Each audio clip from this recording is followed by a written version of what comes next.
Chapter 327. Even the strongest man in the world has to follow the rules. Ning Kei's eyes lit up. He rubbed his hands and asked excitedly, "Eldest brother, who is stronger, you or Lu Bai, the Sage of Sword?" Eldest brother looked at him in confusion and said, "Lu Bai, the Sage of Sword, is the strongest man in the world. Of course he is stronger than me." Ning Kei was stunned and said, "What kind of answer is that? Fighting isn't just a matter of words." Eldest brother thought carefully about what verbal fight meant.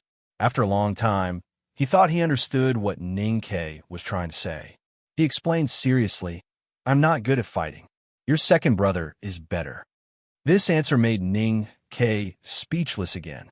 Eldest brother looked at him and asked curiously, "Youngest brother?" Ning Kei waved his hand and said, "Nothing, senior brother. I'm just not used to the way you speak." Eldest brother suddenly understood and said, "I see." Ning Kei asked, "If the chief monk of Xiankong Temple and the Abbey Dean of Jishou Abbey are goshawks in the sky, then what about you, eldest brother?" Eldest brother smiled and said, "I am just a scholar who serves my teacher." Ning Kei sighed and said, "Senior brother, your answer is too hypocritical." Eldest brother shook his head and sighed. Not to mention the Abbey Dean and the chief monk, the people in Jishou Abbey and Xiankong Temple, there are also extraordinary people in the common people. How can you tell that those ordinary drunkards and butchers are otherworldly, sublime beings who have already broken through the 5 states? Eldest brother was certainly not a hypocritical person. The reason why he kept telling Ning Kei that he was not the most powerful man in the world was because he firmly believed that he was not the most powerful man in the world. He also did not want Ning Kei to fall into some kind of arrogant mental illusion because of the powerful background of his sect. Ning Kei would go astray in cultivation and gradually stray away from the only correct path to find himself. It was a pity that Ning Kei did not understand eldest brother's good intentions. His logic was very simple. In the known cultivation world, the Abbey Dean of Jishou Abbey must be at the most powerful level. His disciple Yisu could not even fart in front of eldest brother. Even if he was strong, he could not be stronger than the academy. Therefore, he naturally felt proud and excited. It was precisely because of these emotions that he could not accept the outcome of today's conversation in the Winter Garden. Eldest brother understood what he was thinking and said, "Xiahou is very powerful. Even Jun Mo doesn't dare to say that he can defeat him, let alone kill him. Moreover, he was the elder brother of the Empress. Who would dare to execute him? Other than the headmaster of the academy and His Majesty, very few people know about this secret. Please keep it safe, youngest brother." "Senior brother, I don't understand why you let me hear this secret before." Eldest brother looked at him quietly. His clear and clean eyes seemed to be able to see through Ning Kei's best disguise. Ning Kei looked back at eldest brother. He did not hide anything because he trusted him. After a long silence, eldest brother looked at him and said with pity, "Because I think you need to know." After a moment of silence, Ning Kei lowered his head and said, "Yes, I need to know this." Eldest brother suddenly smiled and said, "Go back to the academy and study hard. You can definitely kill him within 5 years." Ning Kei raised his head and looked at eldest brother's clear eyes. His heart skipped a beat, and he felt that eldest brother seemed to know everything, including his biggest secret. However, what could he do even if he knew? In the past years, he had been homeless and struggling between life and death. That was why he looked careless and naughty, but he was actually sharp, indifferent, and wary of everyone. However, now that he had entered the academy and become the core disciple of the headmaster of the academy, he had so many senior brothers and senior sisters. What was there for him to be afraid of? Ning Kei looked at eldest brother and said seriously, "I heard that the headmaster of the academy once praised senior brother for understanding the Tao in the morning and entering the Tao in the evening. I yearn for this state. I always feel that 5 years is too long, and I want to fight for every day." Eldest brother looked at his eyes and said seriously, "The headmaster of the academy strictly forbids the academy from interfering in the court affairs. Today, it is already presumptuous of me to ask Xiahou to retire. If Xiahou really retires from the court affairs, even the academy can't do anything to him. If you want to kill him, the only way is to challenge him. Are you confident? Thinking of the conversation with eldest brother in the room, Ning Ke walked out of the general's mansion. At the corner gate, he met Shan Shan, who had just finished feeding the big black horse. He invited her out of the mansion to take a walk in Tuyang City. The winter wind in Tuyang City was as cold as a knife. The onlookers had already returned home. Other than the patrolling Tang cavalry, it was hard to see anyone on the streets. There was really nothing to stroll about. However, young men and women strolled, not because of the street, but who they strolled with. Therefore, Ning Ke and Shan Shan were in a good mood. Walking through the half-closed door of the grain store, Ning Ke pointed at the city wall and told Shan Shan that there was a problem with the arrow tower when it was being repaired, so it looked a little weird. However, it was said that it was very useful. Then he took her to an inconspicuous shop in a secluded alley and had a meal of boiled meat. He proudly said that this was the only delicacy in Tuyang City. Along the way, Mo Shan Shan watched the winter scenery, ate fresh meat, and drank hard liquor. She didn't say much, only quietly listening to him, walking with him, and then looking at him seriously. Her eyes were unfocused, but no longer indifferent, and occasionally flashed across them. Have you been to Tuyang City before? I passed by it once. Then why are you so familiar with Tuyang City? Because I used to have a friend who lived here for a long time. Ning Ke bought a piece of sweet potato in a sheltered corner of the street.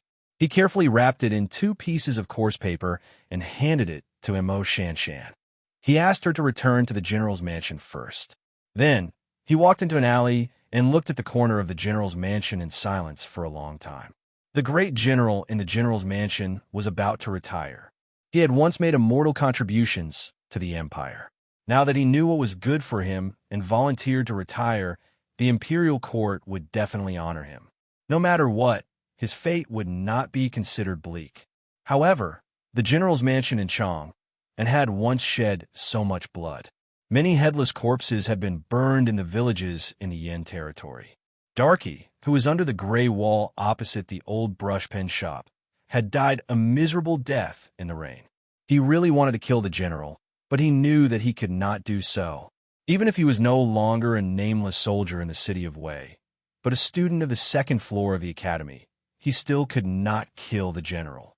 Even if eldest brother personally came forward, he could only watch the general retire and end all the past grudges.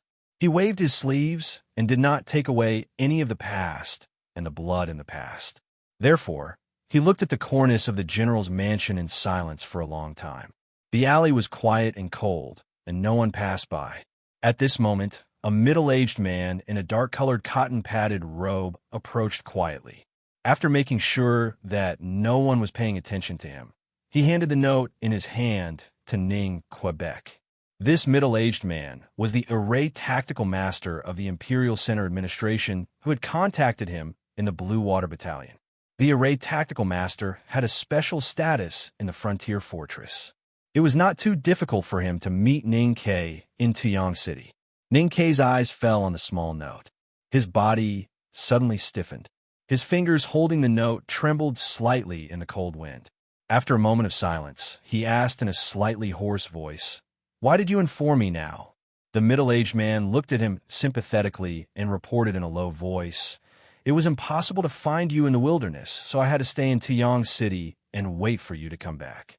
Ning Ke looked at the note, slowly closed his eyes, and shook his head. The middle-aged man silently walked out of the alley. After a long time, Ning Ke opened his eyes and destroyed the note in his hand. He looked up at the gray winter sky and murmured, "How could you die like this?" The news on the note was the bad news brought by the Imperial Center Administration of the Tang Empire from Chang'an City. Master Yin Sei, the divine talisman master of the South School of Hao Yin, died together with the great divine priest of light who betrayed the Peach Mountain in a mountain in the north of Chang'an City. It was a very simple news, but it caused a great shock to Ning Quebec. He had no time to recall their first meeting in the meadow outside the academy. The first question and answer about the Tao of Fu in the farewell pavilion, and the footprints left by the master and disciple in the numerous Taoist temples and old pavilions in Chang and City. The note was very short, but it contained a lot of content. Ning Ke roughly understood that the reason why the great divine priest of light was imprisoned in the Peach Mountain for many years was related to the murder of the general's mansion. And according to the analysis, he had a strong intuition that the reason why the great divine priest of light went to Chang and City should be to find him. He did not understand where this intuition came from. Since he received the fragments in the spiritual world of Master Lotus at the front gate of the Devil's Doctrine, he often had some very mysterious intuition, and he believed in this intuition. Master, did you die because of me?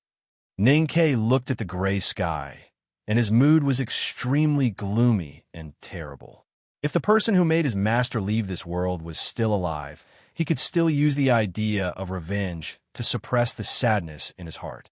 However, the great divine priest of light was also killed by his master. What else could he do for his master? He withdrew his gaze from the sky and looked at the general's mansion. He sighed and said, "It seems that the murder of the general's mansion that year was really related to the West Hill Divine Palace. The person who made you kill that year was the great divine priest of light? Why did you do this? My master didn't deserve to die, but people like you deserve to die, but you never die. Why?" After a short silence, he said, after the great general retired, he would definitely have a few big mansions with thousands of acres of fertile land. In his spare time, he would play with cats, dogs, and maids. When he was bored, he would move a chair to hide under the shade of a melon and play with his grandchildren. This kind of life is really beautiful. If Sang Sang was by his side at this time, she would understand what Ning Ke was really trying to say. Since this kind of life is really beautiful, then don't think too much about it. Standing in a remote alley in Tuyang City, Ning Ke silently thought of his long-dead friend and his master who had just passed away. He felt endless sadness in his chest and abdomen, and then the sadness was burned into boiling ashes. The boiling ashes suddenly accelerated the aura in his body, and his ocean of chi and mountain of snow began to produce an indescribable subtle change. The faint aura of heaven and earth in the surrounding alleys and winter trees seemed to sense this change, and slowly and calmly enveloped him. It gradually penetrated into his body through his thick coat and the skin under it, and gradually formed an overwhelming momentum that could not be stopped. To be continued. If you like this work, please come to Chidian. Come to vote for it. Your support is my biggest motivation. Chapter 328. A winter tree was slanting in a secluded alley. Ning Ke, who had a feeling in his heart, suddenly entered an inexplicable state. He stood silently in the shadow of the winter tree, closed his eyes, and did not move for a long time. The aura of heaven and earth in the alley, the winter tree, bluestone, and the remaining snow shrouded his body silently. The passage in his body that ran through the ocean of chi and mountain of snow became more and more magnificent, and the invisible but substantial Great Spirit slowly flowed in it. When the Great Spirit dispersed to every part of his body, the aura in the passage became relatively thin, and then it was gradually filled up by the vitality that poured into his body from heaven and earth.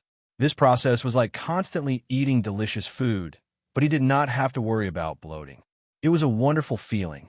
When the Great Spirit in the passageway flowed through the smallest part of his body, the feeling became more and more wonderful. It was like spring water washing his spirit and body, moistening every muscle and every bone, bringing him a sense of warmth, satiety, and freshness. The changes in his body caused some changes on the outside. The thick coat on Ning Ke's body seemed to be full of rainwater and stuck tightly to his body. The extremely peaceful aura seemed to have some kind of attraction that not only attracted the aura of heaven and earth in the alley, but also attracted the things in the real world.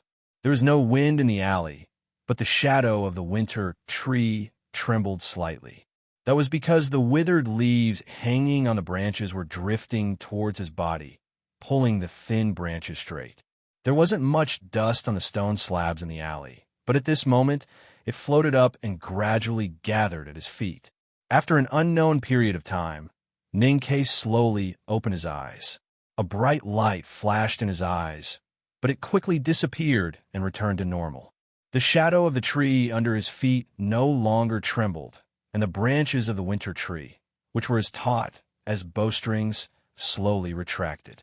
Only the dust around his shoes was still accumulating, as if his feet were deep in the thick dust. Ninkei looked at the dust around his feet in silence. He knew that his state of cultivation and strength had been improved a moment ago. However, this improvement was not due to the original cultivation method, but the great spirit in his body had become more condensed and stronger. After leaving the front gate of the Devil's Doctrine, he had not cultivated the great spirit. Although it was a legacy left to him by youngest uncle, he subconsciously did not want to think about it due to his fear of Hao Yin's radiance. Until today, when he heard the news of his teacher's death, he vaguely guessed the filth behind those bloody stories. Looking at the cornice of the general's mansion and thinking about Xiaoho's happy life after he retired, he felt a lot of bitterness and unwillingness in his heart. He felt a lot of dissatisfaction towards this world. All kinds of emotions gathered in one place and turned into boiling ashes until he lost control of his mind. The proud and powerful great spirit in his body began to awaken. If I become even more demonized, will I walk further and further away from this world? Ninkei looked at the lonely trees around him in the winter and the dim sky that was cut by the thin branches. He sighed. His expression was still calm, but his spiritual world was a little unstable because of the awakening of the great spirit in his body. The great spirit slowly flowed in his body. It seemed to be unstoppable like a big river, but in fact, it seemed to often encounter some obstacles. It was difficult to move forward in those routes that were similar to the veins of leaves. The pain and extreme discomfort brought by this kind of stagnation made him frown slightly and look a little pale. After all, it was a problem of the state of mind. Back then, youngest uncle traveled the world with a sword. There was no road that was impossible in front of him, and there was no enemy in front of him. He was wild and proud, so he was strong. Only then could he cultivate the great spirit in his chest and abdomen and do the great spirit in the world. However, Ninkei's state of mind was depressed and bitter. He was unwilling to be silent. He could not even indulge himself. So how could he bear the unparalleled aura of the great spirit? The general who lived in the general's mansion would soon give up all the military power in his hands, resign, and retire. In the eyes of everyone in the world, he had already paid a very painful price for what he had done over the years. He had suffered enough pain and made a sufficient explanation to the academy and the divine hall, and had made a big concession. But Ninkei did not think so. Ninkei did not want Xiaoho to retire peacefully, just like some people on the oil note left by Juer. As time passed, no one cared about what they had done in the past. They were forgotten in a corner of the mortal world, and were left to retire peacefully and happily. This was his unwillingness. It was precisely because he had this unwillingness and made his intentions clear that the great spirit in his body had been awakened and that his realm had improved. However, it was also because this unwillingness had always been in his spiritual world that the great spirit could not circulate smoothly. There was always some hindrance and jerkiness. He looked at the eaves of the general's mansion in the distance and the remaining snow on the eaves. He smelled the smell of chopped green onions coming from the houses on both sides of the street and fell silent. The depression in his heart could be released and the sorrow could be eliminated. He only needed to erase the unwillingness in his spiritual world. But how could he erase this unwillingness? In order to erase this unwillingness, he had to kill Xiaoho. However, eldest brother had made it clear that as long as Xiaoho was willing to retire, the academy, which promised not to interfere in the imperial court's affairs, would keep silent. Under the premise that there was no evidence, the Tang Empire, which believed in the law first, would not punish Xiaoho. Therefore, the only way left for Ninkei was to challenge Xiaoho to a duel. Eldest brother had said that Ninkei could defeat Xiaoho after 5 years. However, 5 years was really too long. What if Xiaoho was really old? What if he was sick? What if he had died of old age or illness before Ning Ke defeated him? He would practice hard in the mountains to seek revenge. When he came out of the mountains, his enemies would either be old or dead. Time would carry out the punishment on his behalf. But wouldn't that be the most frustrating thing in the world? Ning Ke knew that there was something wrong with his emotions at this time. It would not help his cultivation at all. Instead, it would be a great obstacle. If he allowed this unwillingness and sorrow to develop, he was afraid that his entire spirit would be possessed by the devil. He understood that he had to do something at this time to temporarily dispel the demonic will in his mind. He knew that his current strength was still weak and did not have any qualification to challenge Xiaohou. However, whether it was the Great Spirit that was moving forward with difficulty in his meridians or the sadness and bitterness, they were all urging him to do something. He stood silently under the winter tree in the alley for a long time, looking at the lackluster scenery of Tuyang City and smelling the fragrance of meat wafting from every house. He thought of the letters that Darky had written years ago. Then, he started to walk towards the north of the city. As he lifted his foot, there was a soft puff under his foot. The thick dust that had accumulated around his shoes dispersed and floated into the air. Then, it landed quietly on the wall under the tree. The accumulated dust dispersed, revealing a clean bluestone slab.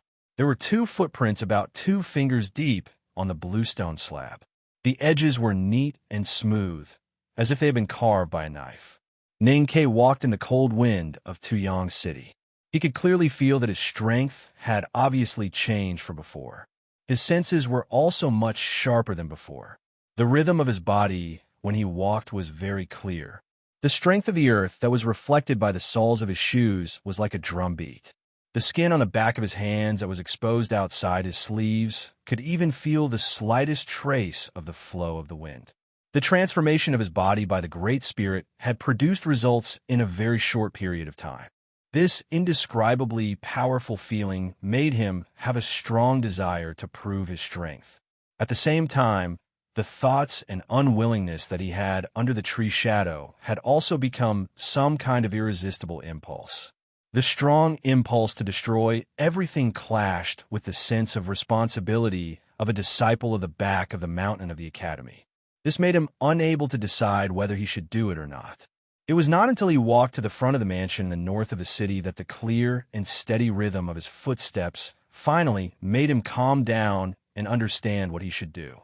In the depths of the winter garden of the general's mansion, Mo Shanshan looked at eldest brother behind the desk and said softly, "There's something wrong with Ning Ke's mood today." Eldest brother put down the scroll in his hand and looked at the girl with a gentle smile. He comforted her and said, "What are you worried about?"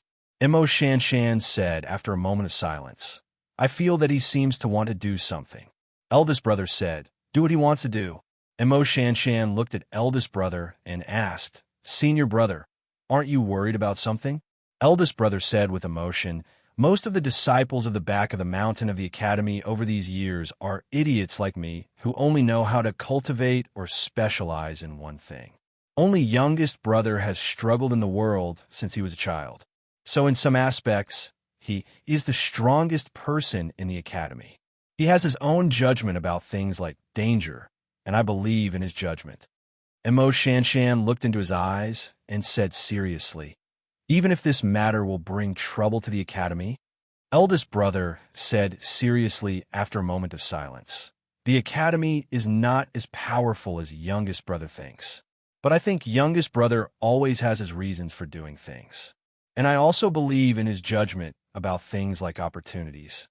In the side alley of the mansion in the north of Tuyang City, Ning Ke looked at the tall gray wall of the mansion and decided to go in and have a look no matter what. As eldest brother said, he was a person who was very alert to danger. He also had a very clear judgment about things like opportunities and would rarely miss them. Killing someone in Tuyang City was equivalent to killing someone in front of Xiaohou. It sounded a little strange, but today was his best chance. Because Xiaohou had decided to retire today, so he became old. An old lion would always be negligent in patrolling his own territory. His anger after this would be easier to resolve. Ning Ke walked under the gray wall of the mansion.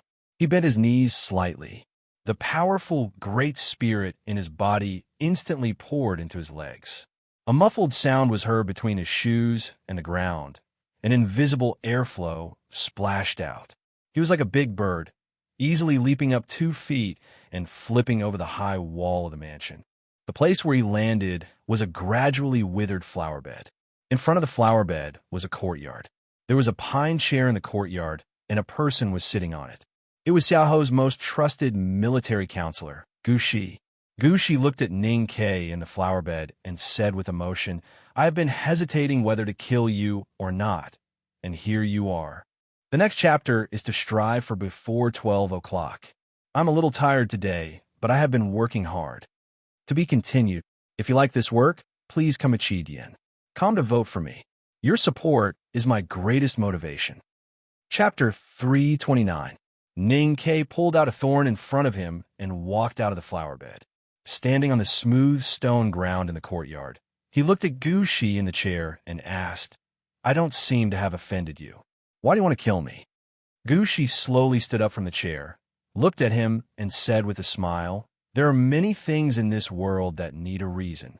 Killing is no exception. However, people like us killing people is different from the imperial court beheading prisoners. You don't necessarily want to offend me. The reason why I want to kill you is that you deserve to die." Ning Ke slowly and seriously began to roll up his sleeves. Looking at Gu Shi not far away, he calmly asked, "I really don't know why I should die. Please enlighten me, military counselor." The expression on Gu Shi's face was a little strange. His smile was mixed with some wonderful gloominess. Several strands of short beard slightly trembled in the cold wind. He looked at Ning Ke and laughed. "Censor Zhang Yiqi, and those people were killed by Mr. 13, right?" Ning Ke's fingers that were rolling up his sleeves paused slightly. He shook his head and said, "I have never heard of this person." Gu Shi laughed forward and backward. He gave a thumbs up and sincerely praised. "Mr. 13 kills people without leaving any traces. Even if you lie, you don't change your expression. You really shouldn't go to cultivation but stand in the imperial court, but..." As the word "but" came out, the smile on his face suddenly disappeared. He was extremely cold. "Although Lin Ling and I didn't find any evidence, I know that you were in the House of Red Sleeves that day. Especially when I know that Mr. 13 seemed to want to kill my general. That's enough. You already have a reason to die. Killing a person not only needs a reason, but also needs benefits." Ning Ke began to roll up the sleeve on his right arm. He lowered his head and said, "I can't think of any benefits. As General Xiaoho's most trusted subordinate, killing me, a core disciple of the headmaster of academy in Tuyang City, can bring you, or General Xiaoho, any benefits. After leaving Chang and city and entering the wilderness, Ning Ke often described himself as a core disciple of the headmaster of academy in conversation with others. He often used this identity to bully others. But today's situation was different. He really couldn't understand why Gu Shi was determined to kill him. Wasn't he worried that the anger of the academy and the empire would directly burn him and General Xiaoho, whom he had sworn loyalty to ashes? Gu Shi gently stroked his beard and said slowly, "Killing a student of the second floor of the academy is naturally a great risk, but it will also bring you great benefits. The biggest benefit is that you will no longer threaten the general." Ning Ke rolled up the sleeves of his right arm and placed his fists on the sides of his legs, feeling the chill of the winter wind. He looked at Gu Shi and shook his head, saying, "This benefit is far from enough." Gu Shi suddenly squinted his eyes and sighed with emotion. "I've been following the Grand General for half of my life. It's so that the General can stand on the peak of the human world. However, the Academy has 2 people, and the Grand General will be forced to retire. Then won't I also have to retire? Do you think I can bear this?" He looked at Ning Ke's face, his eyes cold and filled with a hint of inexplicable madness. He said faintly, "The General wants to retire, but I really don't want him to. It's a pity that I don't have the right to overturn the agreement between him and Mr. First. If I want to ruin this, what other way is there besides killing you, Mr. 13? How Ian is always so merciful. As the weakest world wayfarer in the history of the Academy, it seems that the most suitable ending for you is to die. It was only then that Ning Ke realized that this military counselor turned out to be a lunatic. He slowly frowned and shook his head, saying, "But have you ever thought that killing me, Xiaoho, will not end well? Everyone in the world knows that you are his most loyal dog. Who would believe that you made your own decision?" Gu Shi gently put his palms together and sighed with some excitement. He said, "So this is the best time. Mr. 13, you are so weak, and everyone knows that Mr. First has never killed anyone in his life. So if I can still live after killing you, then I will continue to live, even if I have to live like a dog. I will live until I reach Chang and the imperial court and even the headmaster of the academy to take the blame for the general." Hearing that eldest brother had never killed anyone in his life, Ning Ke was slightly startled. Then he immediately thought of his eldest brother's usual gentle demeanor and thought that it was probably true. When he heard the latter half of Gu Shi's words, he could not help but laugh slightly and said, "Although I don't want to boast, it is really wishful thinking for you to take the blame for killing me based on your identity." Gu Shi shook his head and said with emotion, "As long as I am alive, I will tell the world that I killed Mr. 13 of the Academy, and it has nothing to do with the general. I even have a way to make the world believe that I am from the West Hill Divine Palace. The reason why I want to kill you is to frame General Xiaoho, so that the Academy and the Imperial military will break off." Ning Ke looked at the satisfied expression on his face and shook his head. He said, "It seems that you are indeed crazy. Although this plan sounds plausible, who would believe that you are from the West Hill Divine Palace?"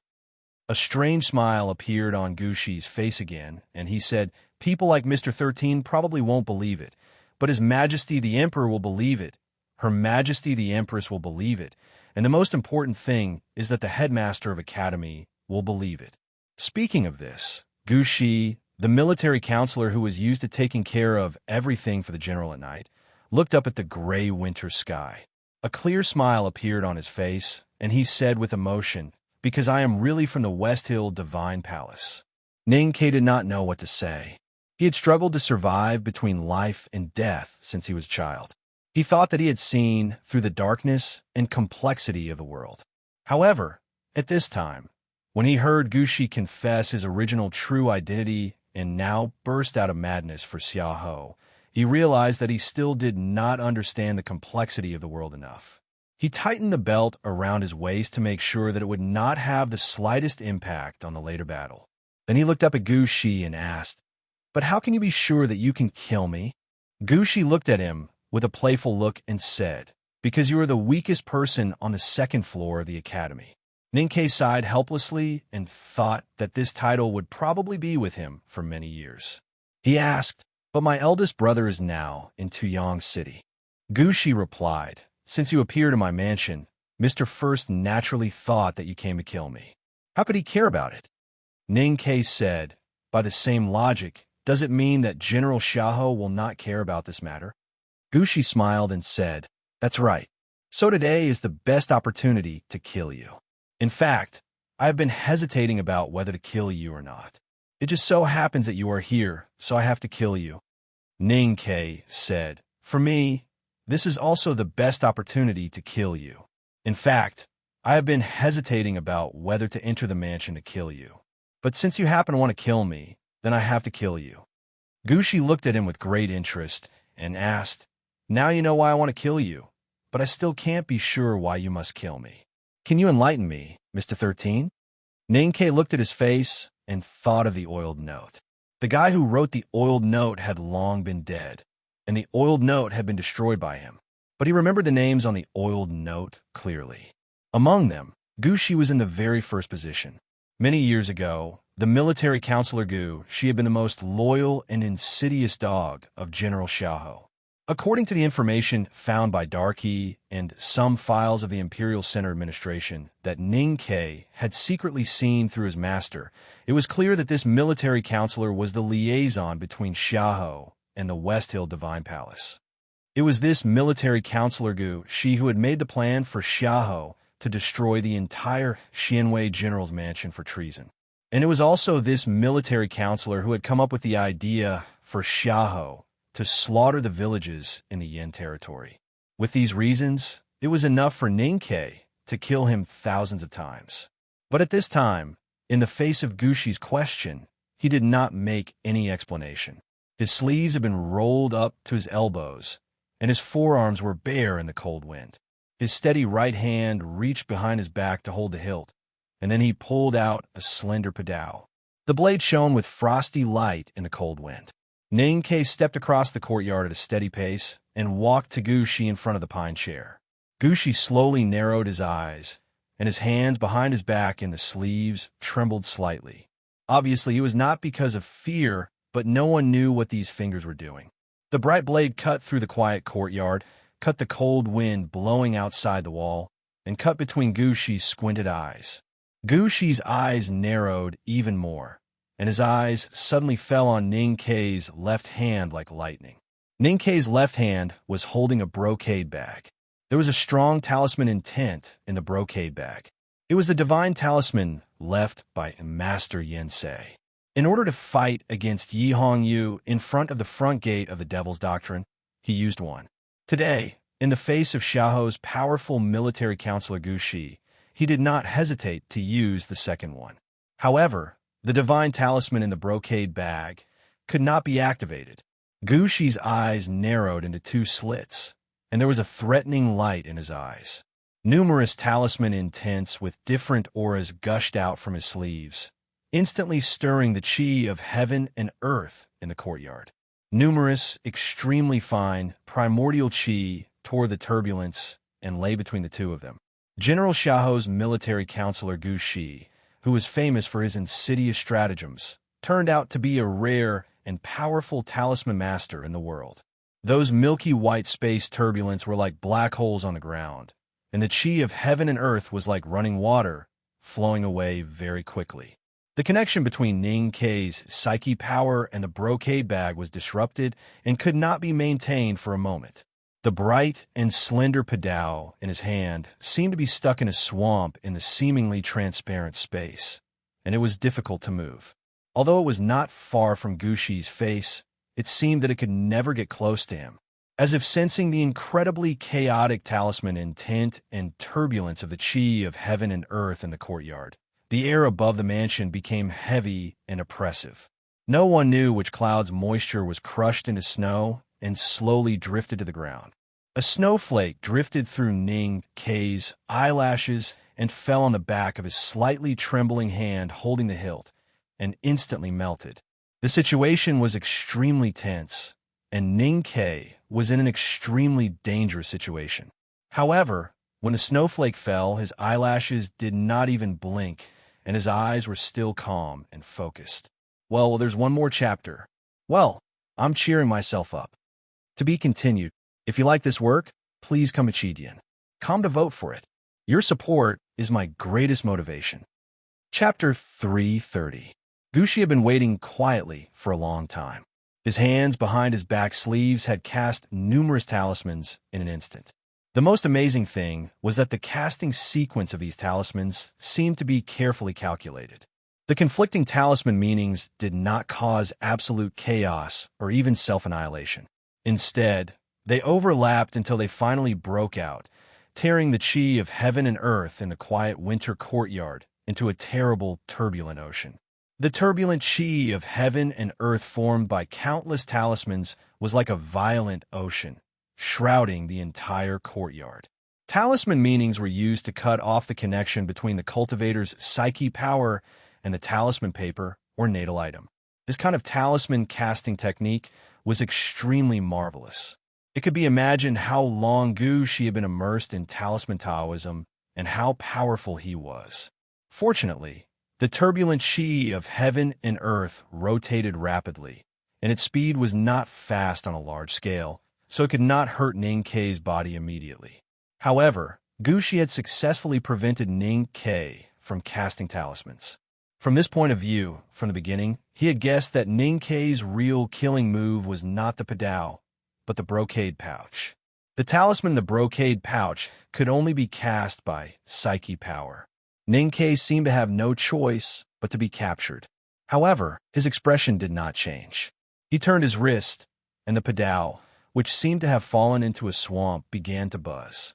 The fine talisman lines on the surface of the padao began to shine. The divine talisman left by his master was separated by the brocade pouch, so he could not communicate with it through psyche power. However, he had been holding the padao tightly in his hand, so he could naturally communicate with it through skin contact. In an instant, the talisman lines carefully made by the Academy's senior brothers began to show their real power. The blade cut through the turbulence with a swish and chopped toward Gushi's face. Ninkei, who was waving the padao, had no expression on his face. There was no expression on Gushi's face either. He looked at the padao coming toward him, as if he could not feel the cold aura carried by the blade. His right hand, which was behind his back sleeves, appeared between the two of them. The seemingly ordinary finger, like the snowflakes falling in the courtyard at this time, gently fell on the surface of the padao. The padao's talisman had just been formed, and it had just cut through the mud-like turbulent ocean, so its speed was slow.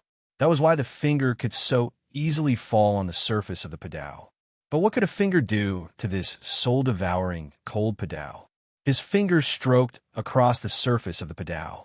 As his finger moved, the complicated seal lines on the surface of the padao suddenly dimmed. Those powerful seal essences then disappeared without a trace. There was actually an extremely small seal paper under his finger, and that seal paper was continuously releasing powerful seal essences as his finger moved. That finger finally came to the hilt of the knife. The formation lines on the slender and long knife lost their original bright luster, turning into an extremely ordinary iron. It no longer had the power to push forward. This battle was very strange. Ninkei's state and strength could not be fully displayed at all before he was defeated by his opponent. Whether it was the brocade pouch in his left hand or the padao in his right hand, it seemed that his opponent knew all his fighting techniques and had prepared them in advance so that he could not use them at all and could only wait for death in silence. Gushi's eyes narrowed into two slits. He quietly looked at Ninkei's face close at hand and said, "You're dead." Ninkei felt that the padao was as heavy as a hill, but he did not speak. Gushi looked at him and calmly said, "That spring at the entrance of Northern Mountain Road, you killed 3 of my subordinates, so I knew you had 3 padaos. I prepared a lot of talismans and means for it, so even if you had more padaos, it would be meaningless. In addition, I was very clear that you were the successor of Master Yensei. Although I did not know whether the Master would give you a few divine talismans, I naturally had to make some preparations. I even sent someone to investigate which Taoist temples, Buddhist temples, and pavilions Master Yensei had taken you to when he took you to study, in order to evaluate your state of talisman Taoism. Believe me, although you had not yet displayed those poor little fireballs, I had also carefully prepared for it." Ninkei silently looked at him. "Your psyche power is strong, but your ocean of chi and snow has only opened 10 apertures. Your cultivation is in the lower state of see-through, and your control of the chi of heaven and earth is very poor. You come from the frontier fortress of City of Wei, and your bladesmanship is fierce and accurate, like the style of the military. You have a tough temperament and are good at close combat. You are the successor of the Divine Talisman Master, but because your enlightenment time is too short, you are not good at talisman Taoism. So I'll let you get close to me and let you use your padao as a camouflage to move talismans so that I could take all the opportunities." Gushi sincerely regretted and said, "The battle between 2 people is like the war between 2 countries. It needs the most perfect and accurate information. The more prepared you are, the easier it is to win. You don't even know that I'm also a talisman master. How can you kill me? But I know everything about you, so you can't even play 10% of your real strength in front of me. How can you not be killed by me?" Ninkei looked at his eyes and suddenly asked, "Why do you know so much about me?" "Because I'm a military counselor. What I am best at is collecting, sorting, and analyzing information. As long as I start paying attention, there are no secrets in this world that I don't know. Gushi finally said. In fact, what makes me most vigilant about you is the iron box that few people have seen. But I don't know why you didn't take it with you today. Or do you think that a military counselor who only knows how to play tricks is not enough to make you reveal all your secrets? As a military counselor, I very much welcome any underestimation of the enemy. In a corner of the winter garden of the general's mansion, after a moment of silence, Xiaoho slowly said, after the 15th, you should return to the capital city immediately. Don't delay. Ask your mother to go back to her hometown and clean up the old yard. Take out the pickles in the cellar and dry them to reduce the bitter taste. It will taste good to cook white meat in the next winter. But you can't leave the capital city. Stay in a mansion and don't contact those princes and ministers. Don't even go to the prince's mansion. 2 young generals were kneeling in front of the desk. They were his 2 sons, one called Xiahou Jin and the other Xiahou Duan. Under the strict upbringing of their families, the 2 of them were as obedient as their names, completely lacking the slightest domineering and arrogant attitude. Usually, the 2 of them didn't even dare to breathe heavily in front of their father. But today, they heard the disheartened tone in their father's words and guessed that their father was going to resign and retire. They couldn't help but be shocked. Thinking of the mysterious carriage that came to the winter courtyard today, they couldn't help but ask, Father, who are those people today? How dare they? Xiao looked at the cup of thick tea on the table and said expressionlessly, Don't guess and don't be meddlesome. The return of the 2 of you to the capital city is my promise to the headmaster of the academy and His Majesty. If you don't want the family to be destroyed, behave yourself. Suddenly, his thick eyebrows that were like silkworms frowned. A few very fine lines appeared on the cup of thick and mellow black tea on the table. Xiahou turned his head and looked out of the window. He knew that Gushi should have taken action at this time. He didn't know how Gushi had arranged it, just like he didn't know the details of the Grassland Horse Gang's attack on the grain team. He only knew that although Gushi had some ideas that even he didn't know, he was absolutely loyal to him and could ensure that he wouldn't be implicated after Ninkei's death. But would Mr. First really make a mistake? In another corner of the winter courtyard of the general's mansion, eldest brother looked out of the window at the north and then lowered his head to continue reading. Shan Shan sat quietly at the other side of the desk and wrote small regular script. Just as she had calculated, eldest brother thought that Ninkei was killing people at this time. He didn't expect that Ninkei was being killed. The reason why he was so sure was not because he had made a mistake like Xiahou thought, but because, as he had said to Shan Shan before, he trusted Ninkei's choice very much. A few days ago, when he traveled around with his teacher, he once passed by the city of Wei and made a home visit to his youngest brother. He knew his youngest brother's growth experience, so he believed that although his youngest brother's strength was indeed a little bad, his sensitivity to danger and grasp of timing were definitely the best in the back of the mountain. He would never take action unless he was absolutely sure. Now that he had taken action, he would definitely win. The powerful talisman intent emitted by countless talisman characters turned the courtyard into a raging sea. The chi of heaven and earth was torn into turbulence. The cultivator's psyche power could not penetrate through it, let alone use the chi of heaven and earth to fight against the enemy. The divine talisman in the brocade bag could not be activated at all. The talisman lines on the padao were gathered into ordinary patterns by the fu paper under the fingertips. His body was surrounded by dangerous turbulence of primordial chi. An ordinary person's body would split open and spurt blood as long as he touched it, no matter how one looked at it. Ninkei had become a moth in a net and could no longer survive. However, the military counselor she did not know another thing. Ninkei indeed could not control the chi of heaven and earth in the courtyard, but his own body had enough chi of heaven and earth, the Great Spirit. In the cold wind and snow, Ninkei took a deep breath. His mind turned slightly in his sense of perception, and the snow mountain on his waist suddenly warmed up. The Great Spirit accumulated in the passage, and his abdomen instantly gushed out and poured into every part of his body. The padao's momentum had been exhausted, so he did not choose to transfer the Great Spirit to the padao.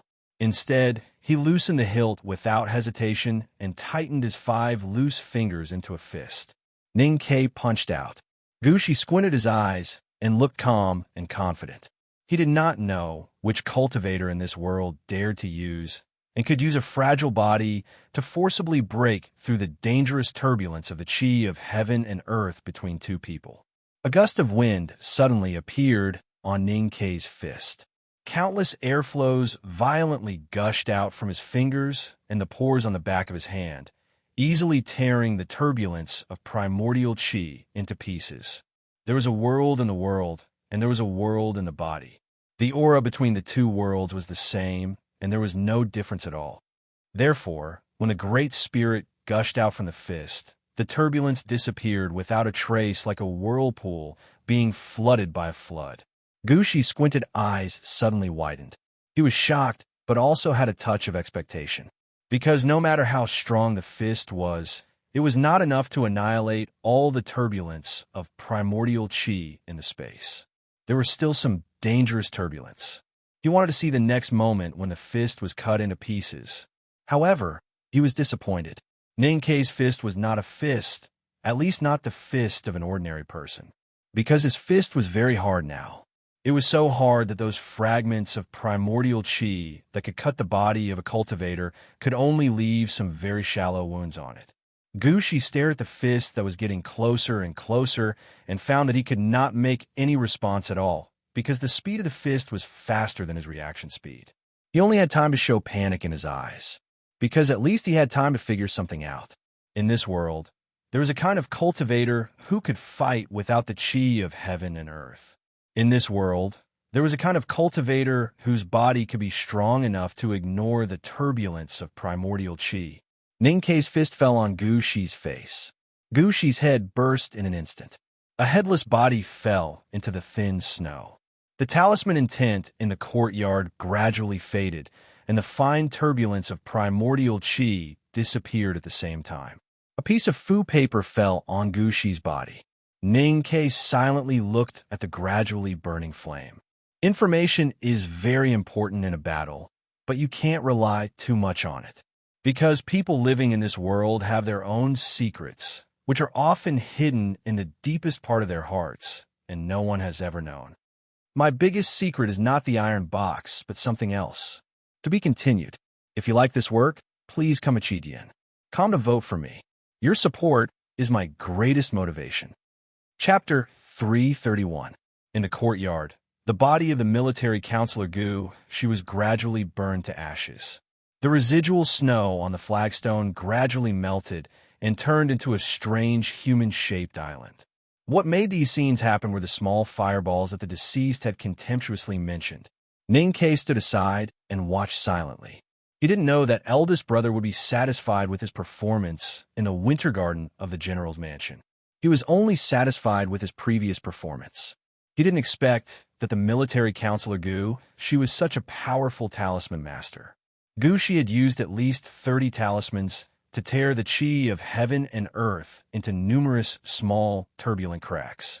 Moreover, he could make these talismans not conflict with each other. His means were really shocking. In the face of the enemy's long-planned means or plan, he chose the simplest and most direct way to deal with it. In the face of absolute power, any conspiracy was as fragile as residual snow in the fire. He was very satisfied with his previous response. When the fist blasted Gushi's head, the sadness and stagnation in his chest and abdomen seemed to be blasted away at the same time. Recalling the thousands of stones in front of the front gate of Devil's Doctrine, he understood a lot of things. Under the shade of the winter tree, he had a lot of unwillingness in his heart. Those things that made him unhappy were the so-called stone array tactics. How to water the stone array tactics. The Great Spirit in the chest was enough. How to cultivate the Great Spirit. When you meet someone you want to kill, just kill him directly. What's the point of looking forward and behind? What's the point of thinking about the overall situation? I came from the mountains, rivers, grasslands, and villages. I came from the general's mansion in the village. I came only to take your life. Ning Ke softly said this revenge poem written by Sang Sang. He held the padao with both hands and erased all the footprints left on the ground. He didn't worry that Xiaohe would catch any evidence against him. He just wanted to prevent the world from finding out the truth that he had joined the devil. After doing these things, he gently jumped over the gray wall of the mansion. A clear fragrance of onions came from a distant house. He was stunned for a while and then walked out of the alley. He looked calm and serene. He didn't look like a god of death who stretched out his bony claws from the netherworld to seek revenge. He was just a traveler eager to go home. When Ning Ke returned to the general's mansion, the winter courtyard was in chaos. The faces of all the captains and servants were filled with shock and fear. The news of Gushi's death must have spread. Without any expression, he silently walked to the horse carriage outside the stone gate of the winter courtyard and took the luggage from Shanshan. On the stone steps outside the winter courtyard, General Xiaohe was bidding farewell to eldest brother. There was no emotion on his cold face, as if the death of his loyal subordinate had no effect on his state of mind. Suddenly, Xiaohe looked back at Ning Quebec. Ning Ke looked back at him calmly. Although he had just chopped off one of Xiaohe's arms, Ning Ke was not vigilant at all. Both he and Xiaohe had killed many people and violated many laws of the Tang Empire. Their status was not ordinary. As long as there was no evidence and they were not caught on the spot, there was nothing they could do. Looking at the slightly raised eyebrows of the middle-aged man on the stone steps and the undisguised, cold, killing intent in his eyes, Ning Ke thought of the unstoppable fist by the Hulun Sea. Then, he thought of the punch he had thrown before and laughed. At this moment, Ning Ke really wanted to tell Xiaohe that he would wait for him in Chong and then kill him. But he did not say anything. He quietly carried the heavy luggage and followed eldest brother to the horse carriage. Then, he gently pulled Shanshan. Actually, the most important thing to be a person is to be happy. In the simple carriage, eldest brother looked at the street view of Tuyang City outside the window and suddenly said, "Hatred can't be washed away by blood. So, killing people is really not that interesting." Then, he looked back at Ning Ke and said with a gentle expression, "I'm not talking about forgiveness. Of course, I don't want you to be killed at any time. But if this kind of thing continues to develop, it will be hard to find an end. And it is very troublesome to be constantly avenged. Your senior brothers and sisters, and I can hide in the back of the mountain of the academy and not come out. But if you want to enter the human realm, there is no way to hide. Even if the name of the academy is as heavy as a pig's head, and no matter how strict the laws of the Tang Empire are, if the other party is not afraid of death, they will naturally not care about these things." Ning Ke listened to eldest brother's teachings and thought silently for a moment. Then, he nodded and did not say anything. The cold wind lifted the curtain of the horse carriage. Nobody knew where the strong smell of onion came from. He looked out of the window in confusion. It was almost dusk, but the streets of Tuyang City, which were sparsely populated during the day, seemed to be much more lively. Soldiers and people all had joyful smiles on their faces. The murder that happened not long ago did not have too much impact on the secular life. Ning Ke seemed to have thought of something. He jumped out of the horse carriage and walked into a local produce shop that was still open. After buying some things for Sang Sang, he walked out of the shop. Suddenly, a loud, muffled sound came from the distant city wall. He looked over in surprise and saw several fireworks shooting into the sky, illuminating the gradually darkening night. He stood by the street with a paper bag in his hand, looking at the beautiful fireworks with a smile on his face. Today was the New Year's Day. Every family in Tuyang City was making dumplings. No wonder the whole city was filled with the pungent smell of onion. With the sound of fireworks, the 14th year of Tianqi ended. Night had just fallen in Chang'an City. A black horse carriage was parked at the entrance of Lin 40th Street, but there was no horse. The carriage was dark and seemed to be made of steel and iron. It was engraved with complicated lines, which looked a little decadent because of too much dust. A wet rag reached up from the bottom of the carriage and wiped off the dust in the complicated lines. Suddenly, the lines recovered their original vitality and became beautiful and vivid. Sang Sang put the rag into the bucket and scrubbed it for a while. Then, she wiped her red hands on her apron and glanced at the closed door of the old brush pen shop. Then, she struggled to carry the bucket into the shop. During the spring festival last year, Shopkeeper Wu and Aunt Wu had invited her and Ning Ke to have the New Year's Eve dinner together. Aunt Wu looked a little hesitant when she invited her for lunch this afternoon, probably because of the disturbance a few days ago. It seemed that she did not want her to agree. Sang Sang could see that, so she did not go to have lunch. She walked back to the courtyard and poured out the dirty water. She stared at the two urns in the corner for a while, and then went to the kitchen to cook a bowl of noodles for herself. She did not fry the eggs, but only put a few more scallions in it, and it was considered a New Year's Day. Sang Sang did not care whether the neighbor invited her to have New Year's Day dinner or not. Since Ning Ke was not at home, she wanted to live a simpler life. After finishing the noodles, she closed the door of the shop and climbed onto the cold brick bed. She was born with a weak body, so it was very difficult for her to heat up the quilt with her body temperature. She was used to spending a long time before falling asleep. So, she stretched out her thin fingers in front of her eyes and looked at the burning Haotian divine flame between her fingers to kill time. Then, she counted the notes under her pillow and closed her eyes. On the last night of the 14th year of Tianqi, Haotian seemed to add some fireworks to the human world. She quietly dispersed the thick snow clouds above Chong and city and let the starlight shine on the quiet or busy houses. The faint starlight fell on the old brush pen shop on Lin 47th Street, on the two lonely urns in the courtyard, and on the wall of the old brush pen shop's backyard. There was a lonely cat in the snow on top of the wall. It was licking the wound left after fighting for food with its own kind in the winter snow. It looked up at the stars and meowed in pain. For an empire to be strong and prosperous, many people needed to put in more effort, especially the bureaucracy that maintained the empire's operation.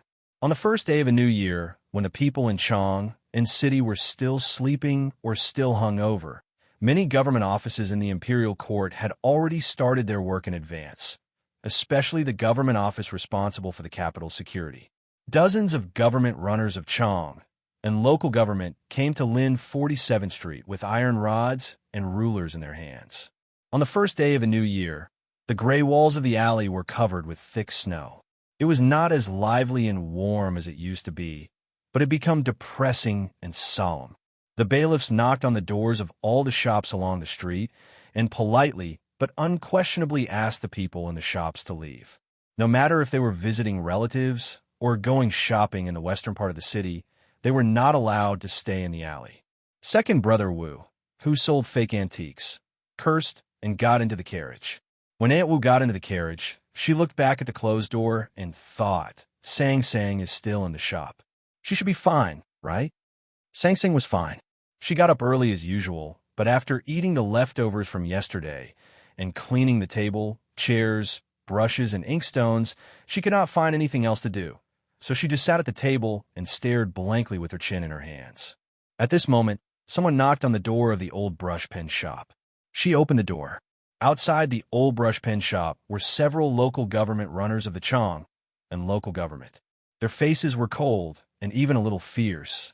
The iron chains in their hands clanked in the cold wind. It seemed that they were not being blown by the wind, but by their hands. The leading middle-aged official was wearing a cyan official uniform. His eyebrows were a little white, and his face was full of vicissitudes. He was the most powerful arrester of the Chong and local government, Tai Ying.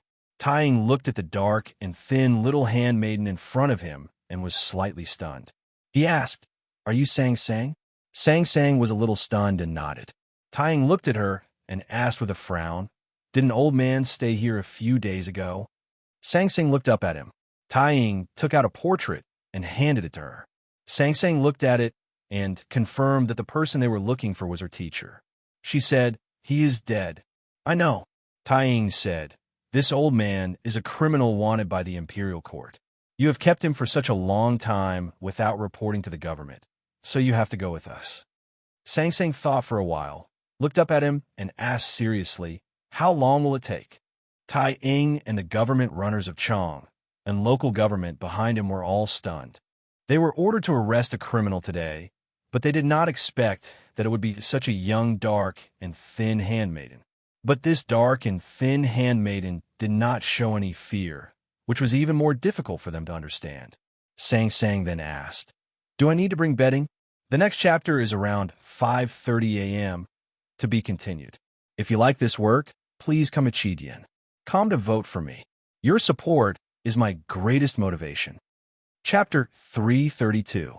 Being surrounded by the government runners of Chong and local government, Sang Sang could still calmly ask if he needed bedding.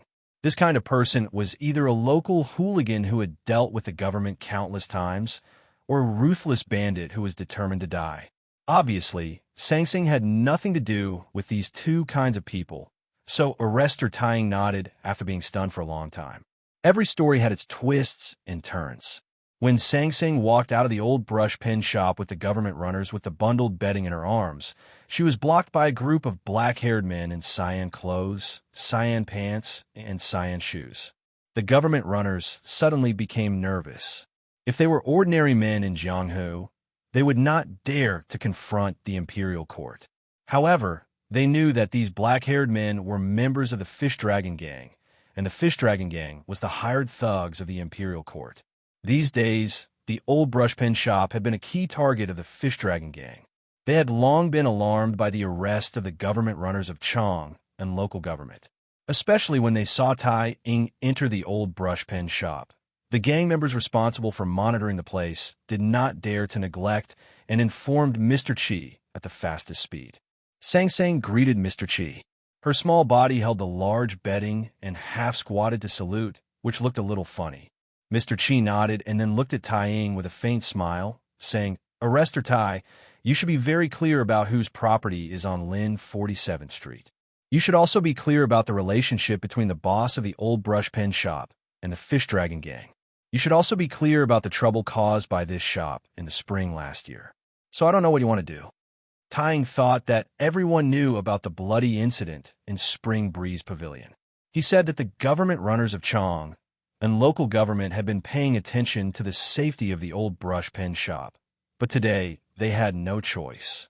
He said bitterly, "Mr. Chi, I advise you not to interfere in this matter today. I just want to remind you that our prefectural magistrate has been in a coma with a high fever since last night. Even he was forced to pretend to be sick, let alone you." The prefectural magistrate of Chong and city was in a coma with a fever. Chi Four immediately sensed great danger from Constable Tai's deliberately leaked words. However, after a moment of silence and contemplation, he still did not give way.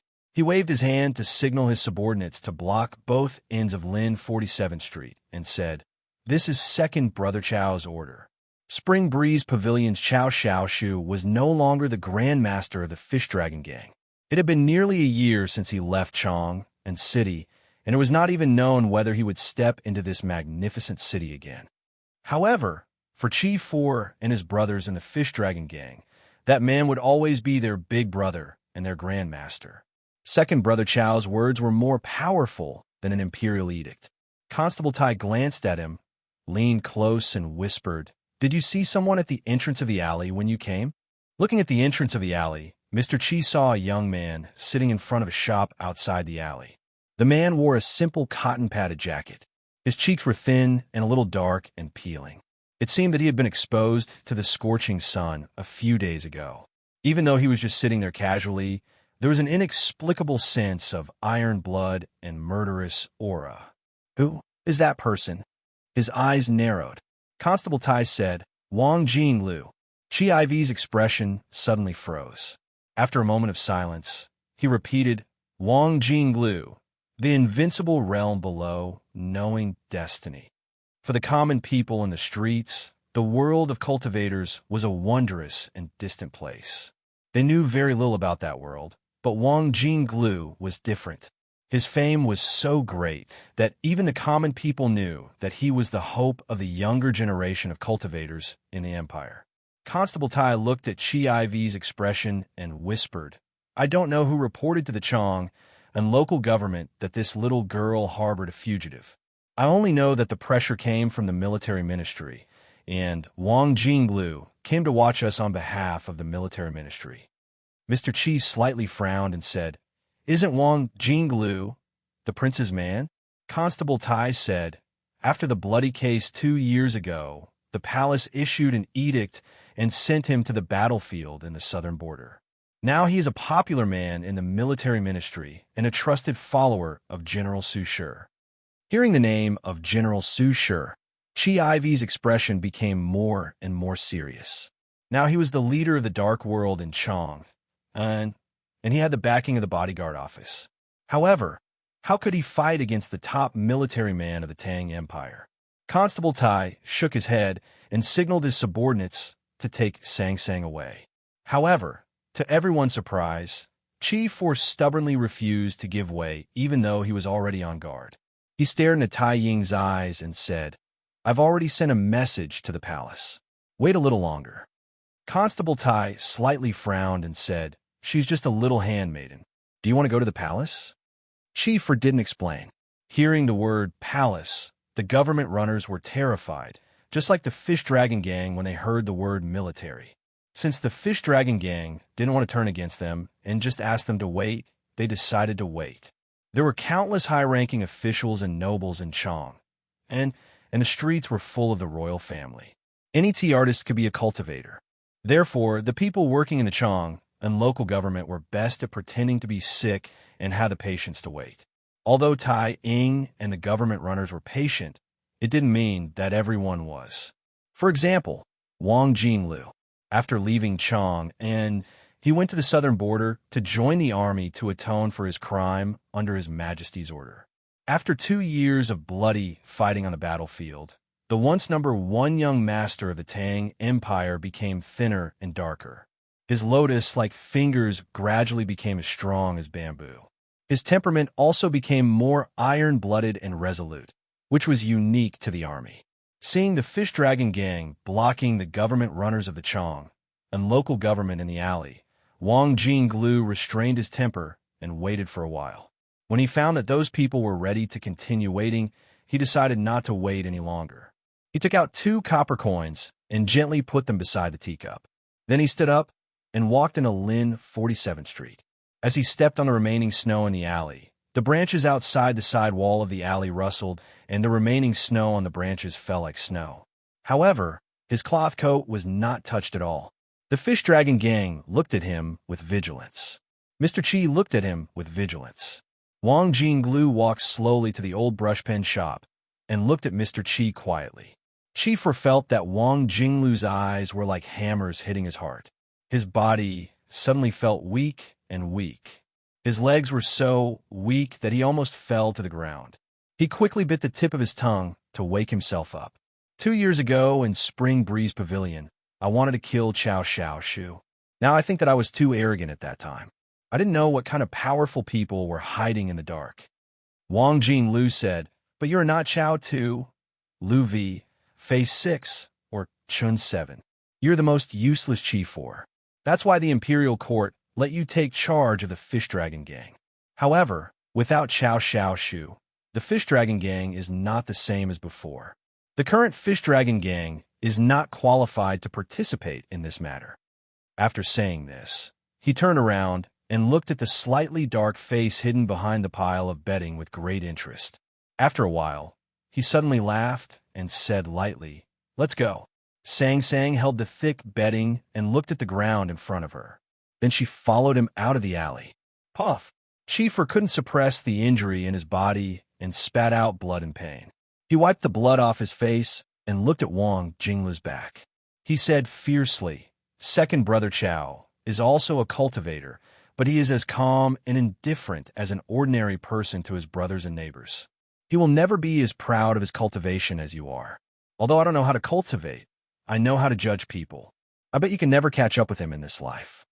Wang Jinglu stopped and turned around to look at him with a smile. He said, "I used to want to be the best in the world, but later I found it unrealistic. But so what? It's good enough to be stronger than most people in the world." Mr. Chi knew that in the face of such a powerful cultivator, his brothers in the gang had no power to fight back. After all, the Fish Dragon Gang was not an army. However, he really couldn't let Wang Jinglu take Sang Sang away like this. He couldn't imagine that one day, when second brother Chao returned to Chong and then asked him what he was doing when Sang Sang was taken away, he could only answer that he was vomiting blood at that time. He had no choice and was really scared. Chief looked at Wang Jinglu and suddenly smiled weirdly. Then he took out a knife from his waist and stabbed it into his heart without hesitation. Death was inevitable under the knife, but Mr. Qi was not afraid at all. He just stared at Wang Jinglu's eyes without blinking his eyelashes, without even looking at the knife. In fact, when Mr. Qi made the decision to kill himself, he was not depressed but happy because he finally found a way to stop Sang Sang, which was his own death. Wang Jinglu was right. As the leader of the Fish Dragon Gang, he couldn't be compared with second brother Chao, let alone fight against the Imperial Army and a cultivator who was invincible below the knowing destiny state. But the Fish Dragon Gang belonged to His Majesty, and he was the leader of the Fish Dragon Gang. Even if his death couldn't change many things, it could at least delay the time until someone from the palace came and the news of his death spread to the palace to make His Majesty angry. As for death itself, as a Jianghu man, he really didn't care. Since he was a child, he had been hanging around in the sewers of Chang and at night. He didn't kill many people, but he had seen too many dead people, so he had long been indifferent to life. Looking at the knife radiance, Wang Jinglu's pupils suddenly shrank. Even he was shocked by the coldness and ruthlessness hidden in the knife. In the eyes of cultivators, these secular mortals were like ants, but he couldn't be so indifferent to his own life. This kind of ruthless attitude was really hard to imagine. Bravery was always easy to make men excited and respect. Whether it was a high and mighty cultivator or a hooligan suffering at the bottom of the society, there would always be a moment in their lives that was written with the word bravery. Wang Jinglu was also a man, so he appreciated Mr. Qi's decisiveness and ruthlessness. Because of this appreciation, he decided not to stop Mr. Qi no matter what trouble there would be afterward. Bravery to die deserved respect and should not be disturbed. Sang Sang was not a man. Sang Sang was a woman. Sang Sang, who was educated by the pragmatist Ning Ke, really couldn't understand what bravery was. So the sharp knife didn't stab into Mr. Qi's heart, but into a soft cotton quilt. Sang Sang withdrew her hand and looked at the quilt that was stabbed, feeling a little distressed. There is no blood in Sang Sang's eyes, only money. At this time, there is nothing else in my eyes except the monthly votes. I'm scratching my ears and cheeks. I'll go to eat first and then continue to write. I'll try to finish the 3rd chapter before 8:30. To be continued. If you like this work, you are welcome to vote for it and vote for it. Your support is my biggest motivation. Chapter 333. Mr. Qi was stunned and confused. He didn't understand why he suddenly felt a sharp pain in his right wrist when a blade was about to touch him. It was a burning pain, so clear and uncontrollable that he failed to stab through his heart. He was even more confused. There was only a narrow gap between the blade and his chest. How could Sang Sang fit the quilt in her arms? Because he was shocked and confused by these questions, he forgot to stop the runners of the Chang and local government from taking Sang Sang away. He didn't come to himself until those people walked out of Lin 47th Street. He touched his shaved head angrily, muttered some dirty words, and sat down on the stone steps in front of the old brush pen shop. Mr. Qi, please keep an eye on the things under the bed and the 2 urns in the courtyard. Don't lose them. Sang Sang left a message before she left, so he decided to sit on the stone steps until Sang Sang came back.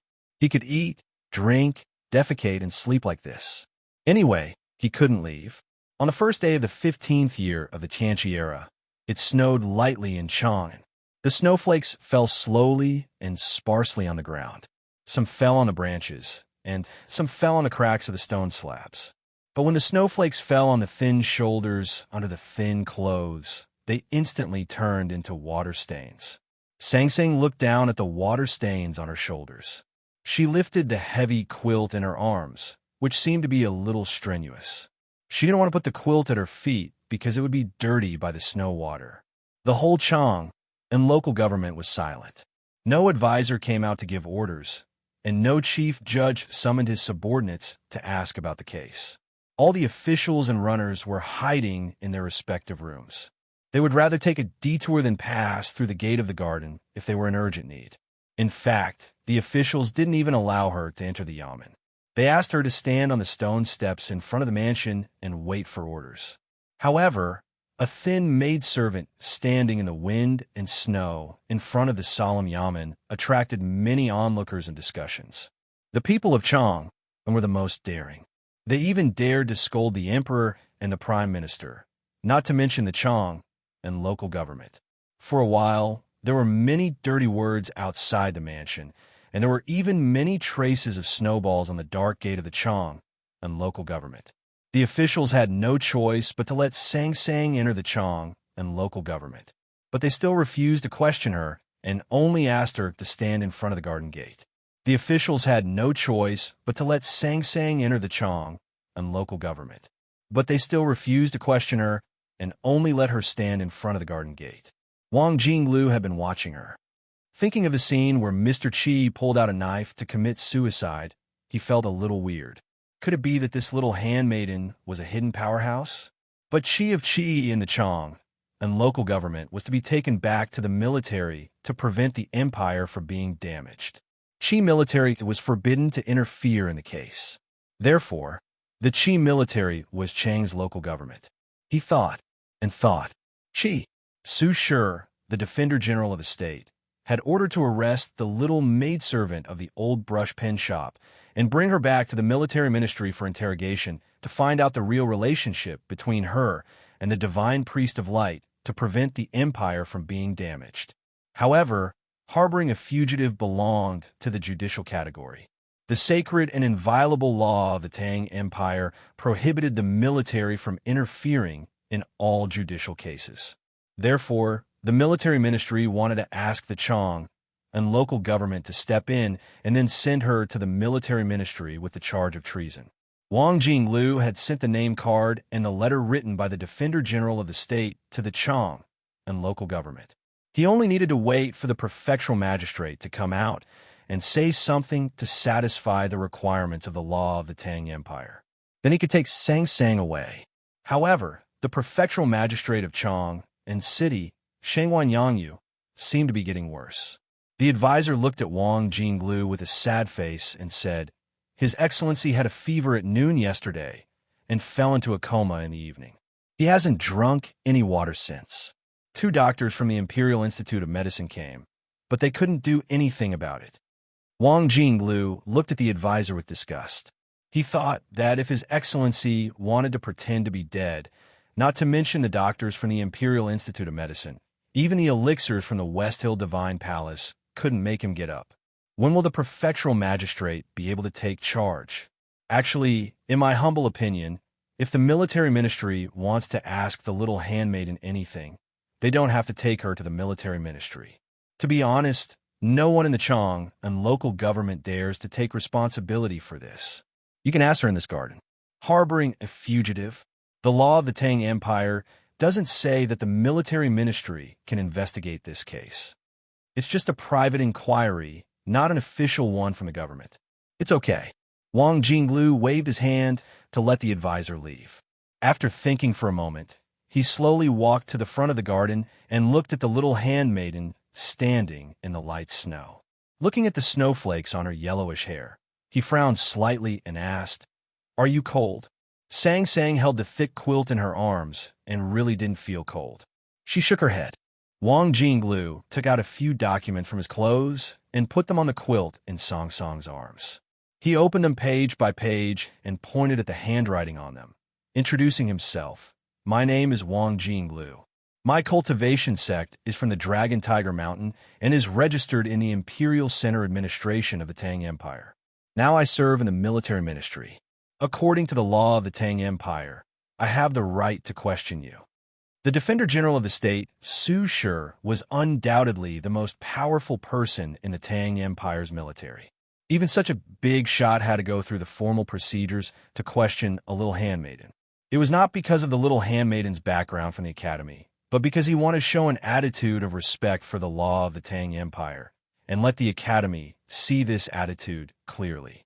Wang Jinglu had followed Su Shi to fight in the southern border for a long time and was very clear about the old general's stubborn personality.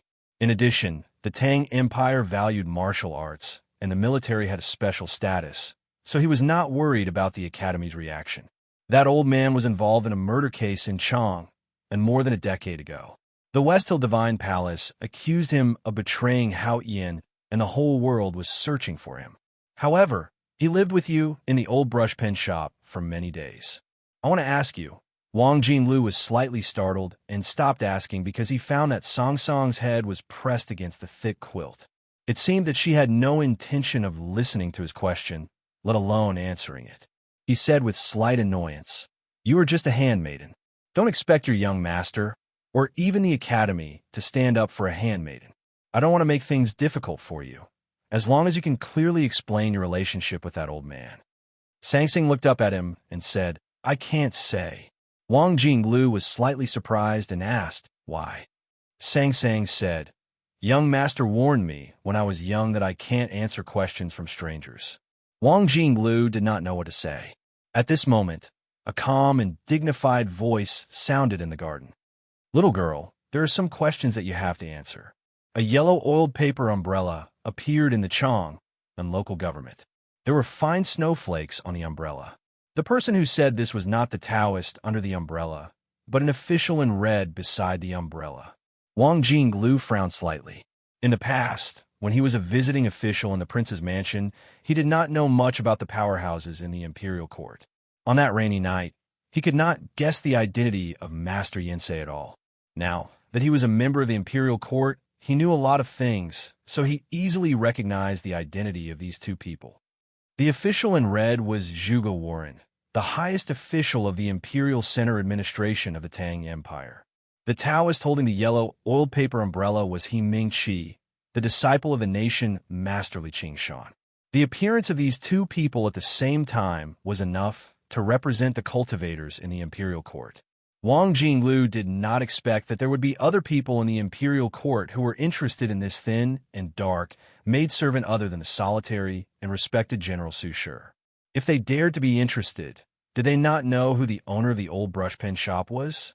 Zhuge Warren looked at Wang Jinglu and nodded slightly to greet him. He said, "I don't know what case the military ministry wants to investigate that needs to ask this woman, but we do have some urgent things to ask her." The Imperial Center Administration of the Tang Empire was an institution that managed the cultivators in the empire.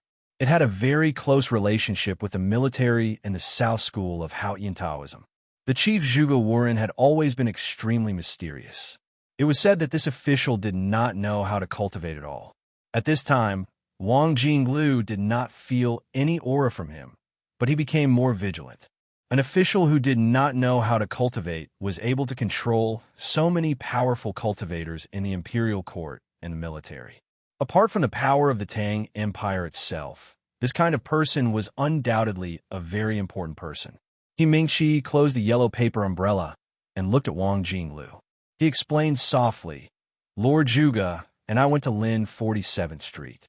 Only then did we know that this little handmaiden had been brought to the Chong and local government by Mr. Wang, so we came here."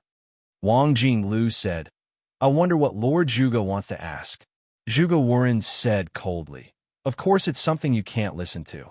After a moment of silence, Wang Jinglu laughed at himself and slowly walked out with his hands behind his back. He said, "You'd better hurry up." With a swoosh, the yellow oiled paper umbrella was opened in He Ming-chi's hands again. As the umbrella's cover opened, a faintly discernible aura enveloped the garden of the Chong and local government. The sound from the outside world suddenly became faint. Sang Sang raised her head and looked at the yellow oiled paper umbrella curiously, probably thinking of her big black umbrella. He Ming-chi thought that the little handmaiden was worried about something, so he smiled gently and explained, "It's just soundproofing. It won't cause any harm to you. Lord Zhuge has something important to ask you. Just answer truthfully." Zhuge Warren stared at Song Song's eyes and asked in a gloomy tone, "Before Master Yensei and the divine priest of light perished together, you were the only one in the world on that mountaintop. I want to ask you if the master left anything behind." The official's tone was very cold. He Ming-chi could not help but frown slightly. He was probably thinking, since younger brother Ning-kei is a visiting professor of the Imperial Center Administration, why are you so tough with his handmaiden? Sang Sing looked at the official and said seriously after a moment of silence, Master Yin Sei left that horse carriage for my young master. Zhuge Warren scolded with disgust and anger. You know that's not what I'm asking. Sang Sang was not frightened by the other party's expression at all. She replied very seriously, whether it's the horse carriage or anything else, even if there is, it's all left for my young master. So what does it have to do with you? Zhuge Warren took a deep breath and said coldly, however, some things are too important. Even the person involved cannot give it to others privately, because that thing is related to the future of the entire Tang Empire. He Mingqi held the yellow umbrella in silence. He disagreed with the actions of the Imperial Center Administration, but he had to admit that Lord Zhuge's words were very correct. The big tactical array of Chong and city had protected the Tang Empire for thousands of years. Its array I could not fall into the hands of a thin and dark handmaiden. Send the 3rd chapter. Try to finish the 4th chapter around 11 o'clock. To be continued. If you like this work, please come Chidian. Come to vote for me. Your support is my greatest motivation. Chapter 334. Under the tree on a mountain, the great divine priest of light gave Sang Sang an ID token and touched her head lovingly. Master Yin Sei took something out of his arms and gave it to her solemnly. Then he said a few words. Soon after, the 2 old men became 2 piles of ashes on the cliff.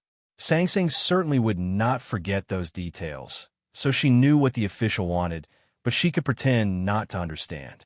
Sang Sang was not a cute little handmaiden who was good at pretending, so she could not hide it from the official's eyes. Zhuge Warren's face became more and more gloomy, as if he would burst into anger at any time. He Mingqi coughed slightly and then glanced at him. The meaning expressed in his eyes was very clear. Although the formation I was important, it was Master Yin Sei who gave it to Ning Ke, so they could not rob it. If the imperial court was really worried, they could strictly guard the old brush pen shop and wait for Ning Ke to come back. Lord Zhuge knew what he meant and said indifferently, Taoist he, I know you are the 2nd prince's study companion, but I want to remind you that he is the 2nd prince after all, and you really don't want to be the nation master of Tang? He Mingqi suddenly thought that Lord Zhuge was close to the empress, and many people in Chong, and knew that Ning Ke and Princess Li were close. Could it be that the empress did not want Ning Ke to be the nation master of Tang? He smiled bitterly and shook his head. Because Zhuge mentioned himself, he did not want to pay attention to these things. But he thought of something and could not help saying, Lord Zhuge, you'd better not forget whose little handmaiden she is.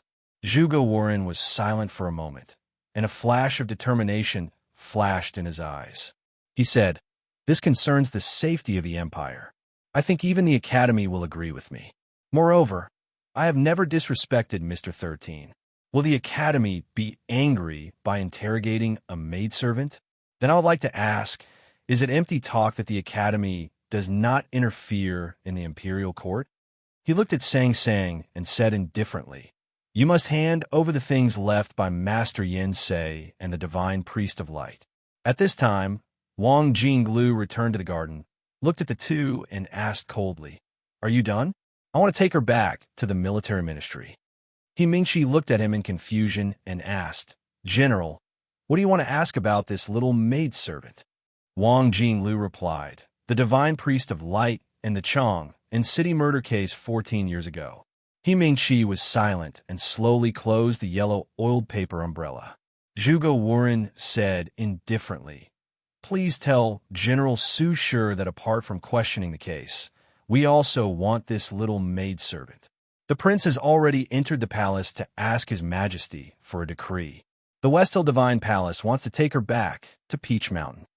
Wang Jinglu frowned and said mockingly, Do you think the West Hill Palace can suppress the Tang military ministry?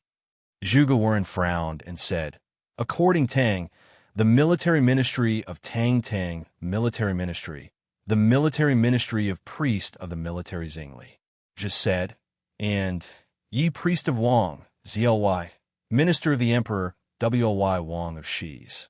He Mingqi held his breath and kept quiet. Although there were many Taoists in the South School of Haoyan Temple who held great resentment for the little handmaiden in the old brush pen shop because of the death of Master Yin Sei, he did not think so. In the past, other than the imperial palace, any yamen or organization in the Tang Empire would subconsciously retreat when facing the military. However, today, the Imperial Center Administration was determined to get such an important thing, and they even faintly mentioned the prince and the West Hill Divine Palace, so they refused to give in. There were no sparks between their words, but they forced each other into a dead end. In the end, according to Tang law, the only place qualified to interrogate Sang Sang was the Chong and local government where they were now. Wang Jinglu said, "I heard that the prefectural magistrate has a fever and can't get up." Zhuge Warren said with a mocking smile, "Since the imperial doctors don't work, I have to ask the Imperial Center Administration to send some psyche masters to check on the prefectural magistrate. No matter how bad the fever is, he can at least hold on for a few sentences." Chong and local government was always the most wronged and bullied government in the Tang Empire. It was as helpless and painful as a daughter-in-law in a big family. Today, the military, the Imperial Center Administration, and the Southern Gate Temple gathered in the mansion, forcing the prefectural magistrate to pretend to be sick, and all the officials kept quiet. Zhuge Warren's gloomy words were heard in the backyard. Shangguan Yangyu, the prefectural magistrate, knew that he could no longer pretend to be sick. He rubbed his swollen throat weakly, thinking that the basin of ice water he poured on him yesterday afternoon was in vain. He sighed and shook his head. His wife said worriedly, "If we don't offend the academy, we will offend so many people. What should we do?" Shangguan Yangyu's ugly eyes flashed with a hint of ruthlessness. He sneered and said, "You want to force me into a dead end, and then you want me to explain to Mr. 13 afterwards. Dream on." His wife asked in surprise, "Master, have you come up with a good idea?" Shangguan Yangyu looked at his old wife, who was deeply in love with him, and sighed. He said with pity, "Don't be afraid later." After saying this, the prefectural magistrate struggled to get up from the bed. He took out a hard elm stick from beside the desk, gasped painfully for several times, and then clenched his teeth and smashed it on his head. With a muffled sound, his head was immediately broken and blood flowed out. His vision turned black, and he fainted just like that. This time he really fainted. The cry of the prefectural magistrate's wife resounded in the room. Just as the prefectural magistrate was putting on a show of who could be more miserable than him in the bedroom, someone came to the Chong and local government. The steward bowed to everyone respectfully and said, "Her Highness is in the palace and couldn't come here in time, so she asked me to come and have a look. I don't know what mistake Miss Sang Sang has made to alarm so many officials." Wang Jinglu didn't expect that this matter would alarm Princess Liu so quickly. He frowned. He represented the Empire's military, so he didn't have to give face to Her Highness. But now no one knew which prince the Emperor would pass the throne to, so he had to be cautious about some things. Zhuge Warren didn't give any explanation to the steward and expressed his attitude with silence. The steward was not angry. Before coming to the Chong and local government, he thought it was a misunderstanding. Seeing so many bigwigs present, he knew that things were not as simple as Her Highness thought. Presumably, the little handmaiden was responsible for something very important. After a slight smile, he said goodbye to everyone and informed the palace again as quickly as possible. As soon as the steward of the princess's mansion left, the latest news came from the back house. The prefectural magistrate was seriously ill, and he was worried about the people's welfare. He tried to get up to try the case, but unexpectedly, he hit the door because of a high fever and was now unconscious. It was rare to see such a diligent official, and such an excuse was also rare. How could Zhuge Warren and others believe it? They angrily broke into the back house, but after a while, they retreated with complicated expressions. "Our Tang Empire has such a shameless official," Zhuge Warren said with emotion. He Mingshi thought of the horrible bloody hole on the prefectural magistrate's head and sighed. "He's really ruthless," Wang Jinglu said. "This lord would rather hurt himself than try the case. I admire him." Zhuge Warren suddenly said, "In that case, I'll take the little handmaiden back to the palace first." Wang Jinglu frowned. Zhuge Warren said, "Someone from the palace will explain to the general later." Wang Jinglu still frowned. People came and went, and the snow fell. The snow fell on the yellow paper umbrella, the branches, the eaves, and the bedding. Perhaps because the bedding was too big and covered the little girl holding it, or perhaps because the people coming and going were thinking about important things. They forgot that the person they were discussing was beside them. In short, Sang Sang, who was standing in the cold wind and bitter snow, was forgotten by people. So no one noticed that she also frowned. Sang Sang was a little girl who didn't want to cause trouble for Ning, Quebec. So at the beginning, when the Chong and local government wanted to ask her about the case, she came. These people asked her to stand in front of the mansion. She stood in front of the mansion, stood in front of the garden, and waited in the wind and snow until she was sure that the official really wanted to rob her things, and even seemed to want to take her into the palace. Sang Sang was a person who would risk her life to fight with Ning Ke for 3 taels of silver. Not to mention that the thing that these people wanted to rob from her was obviously worth more money. Not to mention that it was originally left by her teacher and master Yensei to Ning Ke. So she frowned. Her frown showed her displeasure and disapproval. She poked her head out of the thick bedding with difficulty and looked at the shameless official who wanted to take her into the palace to rob her things. A very subtle light shone in the depths of her dark and bright eyes, and then that light quickly burned. Suddenly, a cold wind blew. The solemn light in the depths of Sang Sang's eyes suddenly disappeared, and she slowly lowered her head. The wind was the flow of the air. The reason why the cold wind suddenly blew at this time was that a very large object suddenly appeared in the air. That object was a very fat young man.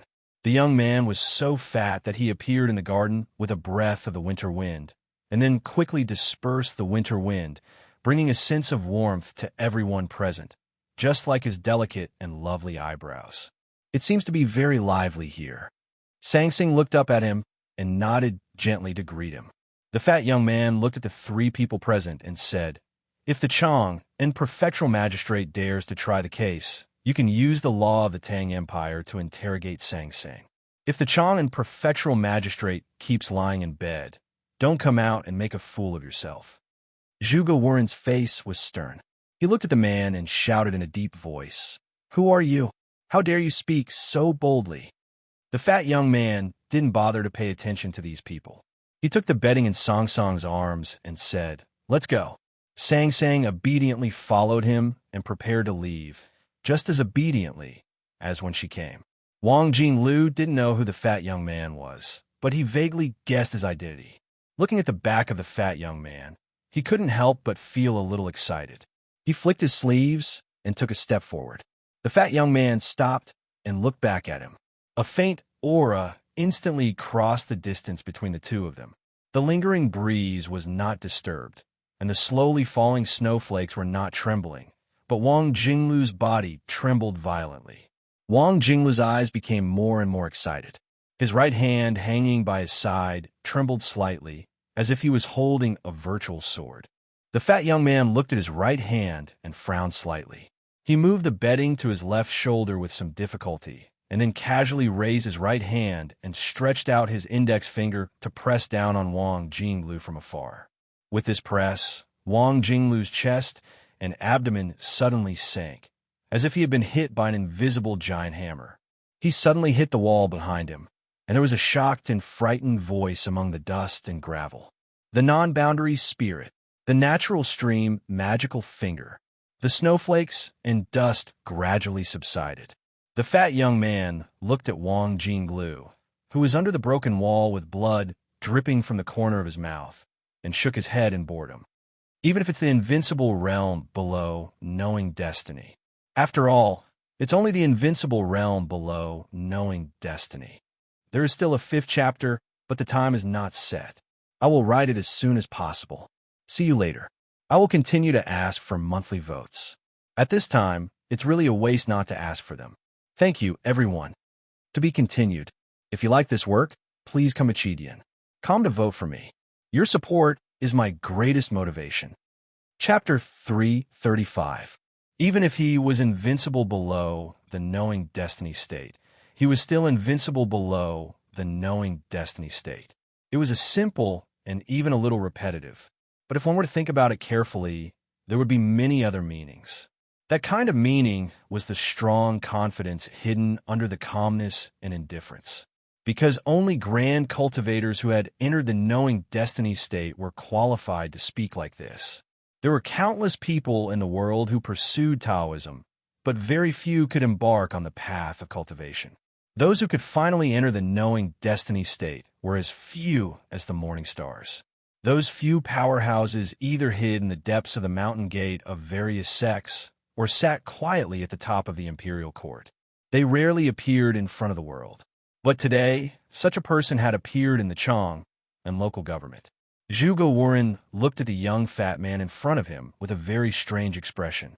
He was a little excited, a little scared, and a little confused.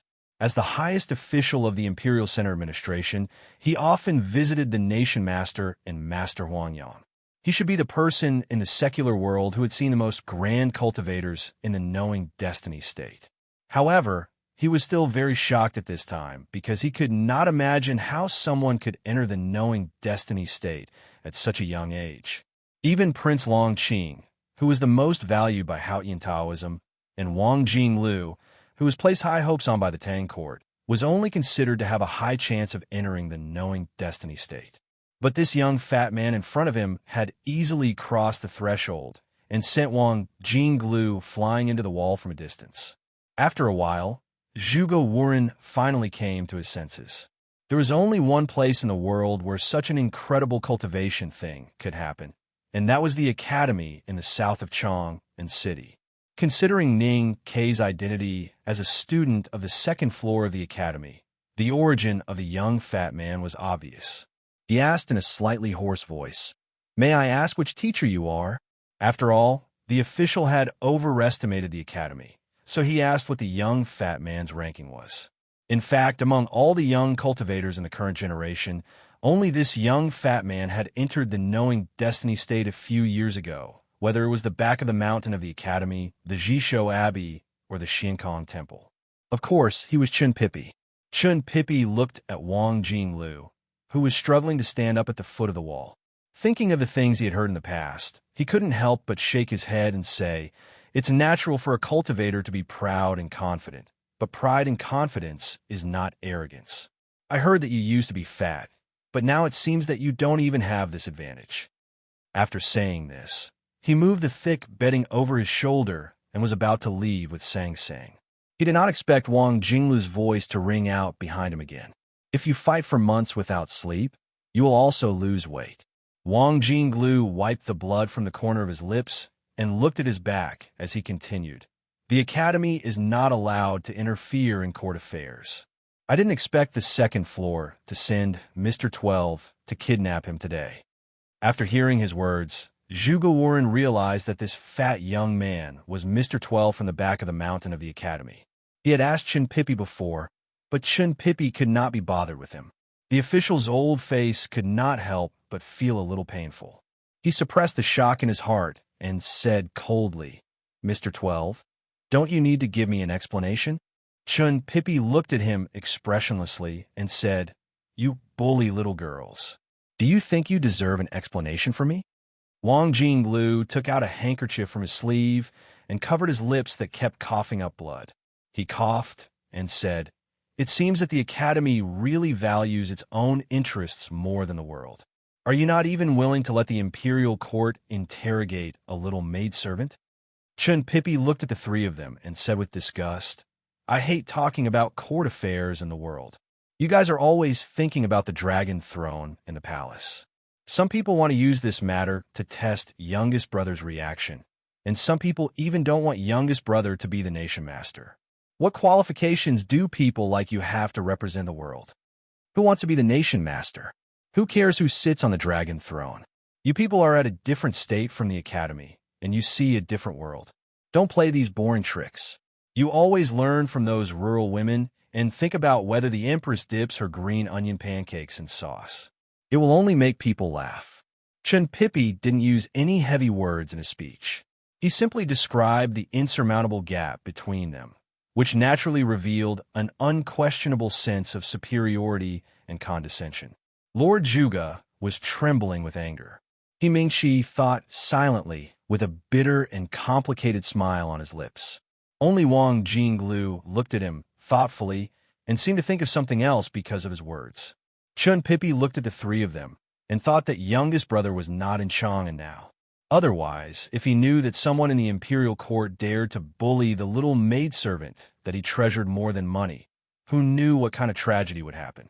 Immediately after that, he recalled second senior brother's solemn expression in the back mountain, and he couldn't help but shudder with lingering fear. He thought to himself that if he really let Sang Sang suffer any harm today, he would probably be smashed to death by his senior brother with his hat. Since second brother was here, not to mention the Imperial Center Administration, the Southern Gate Temple, the #1 military man of the Tang Empire, Su Shi, even His Majesty and Her Majesty, could not stop Chun Pippi from taking Sang Sang away. Chun Pippi carried the quilt and Sang Sang and left the heavily guarded Chong and local government, trembling with every step. Before leaving, he said, "This is not over. We will talk about it when Ning Ke comes back." Lord Zhuge looked slightly serious. He Mingchi sighed softly. Wang Jinglu laughed at himself and left. An hour later, the picture of the rising sun on the background wall of the Chong and local government cracked open for no reason. The red sun and the blue ocean were separated into two different worlds, which made the crowd cry out in surprise. Perhaps it was because it sensed the danger hidden in those words. Perhaps it was just a warning from a fat student on the second floor of the academy to the Tang Empire, in the mansion of the Defender General of the state. Su Shi indifferently looked at the winter plum blossoms outside the window. His white hair was combed neatly, and the wrinkles on his face seemed to be arranged in a battle array. The coughing sounds behind him did not affect him at all. As the most outstanding general of the Tang Empire, he had enough confidence to face many things. However, when he really did that, he found that things did not develop as he had imagined. Because Mr. 12 of the Academy intervened, I could not keep the maidservant. How did Wei Guangming hide in Chang and for such a long time? What is the real relationship between him and the maidservant? I still have no clue. As for the responsibility of the Imperial Center Administration and the Southern Gate Temple for the death of Master Yen Sei, it is not clear. Wang Jinglu looked at the mottled blood stains on the handkerchief and could not help but frown. Su Shi looked back at him and said, "You will cough blood for half a month." Wang Jinglu put the handkerchief into his sleeve and calmly replied, "It seems that it is worth coughing blood for half a year to see the legendary natural stream magical finger of Jisho Abbey and feel the no-boundary spirit of the Academy." Hearing this answer, Su Shi was somewhat satisfied and slowly nodded. Wang Jinglu looked at the old general by the window and smiled slightly. Nominally, he was a disciple of the Dragon Tiger Mountain, but in fact, he was a rogue cultivator. The so-called breakthrough in cultivation all depended on self-understanding. The reason why he knew the Academy's no-boundary spirit and the natural stream magical finger of the unknown place was all from Su Shi. In the past 2 years, His Majesty had ordered him to follow the old general to fight in the southern frontier of the Tang Empire. Although the old general was gloomy and stubborn, he had carefully taught and cultivated him. After a long time together, he had developed a kind of respect and love for the old man, who was like a teacher or a father. The unknown place, like the back of the mountain of the Academy, is too powerful. After a moment of silence, Wang Jinglu decided to confess his true thoughts to the general. If they have no intention of interfering in the court affairs, I think we should not challenge them. Hearing this, the wrinkles on Su Shi's face deepened. He said, "Who is the most powerful person in the world? It is not His Majesty or the Prime Minister, but a cultivator. I am also a cultivator, and I have seen the headmaster once. I have spent decades in the army, and I know the power of the Academy better than anyone else. But first and foremost, I am a soldier of the Tang Empire, so I have to be vigilant against those powerful cultivators in the Academy. If I am not vigilant, it will be a dereliction of duty as a soldier." Wang Jinglu said in a low voice, "If you want to use this matter to see if the Academy still respects the law of the Tang Empire, I don't think it is appropriate. because it is difficult to link the little maidservant with harboring a fugitive based on the existing evidence. I do want to see the attitude of the Academy. Su Shi turned around and looked at the thin sky outside the window. He said in a slightly cold voice, "But I want to know more. Why did the Academy do nothing when Wei Guangming stayed in Chang, and for such a long time?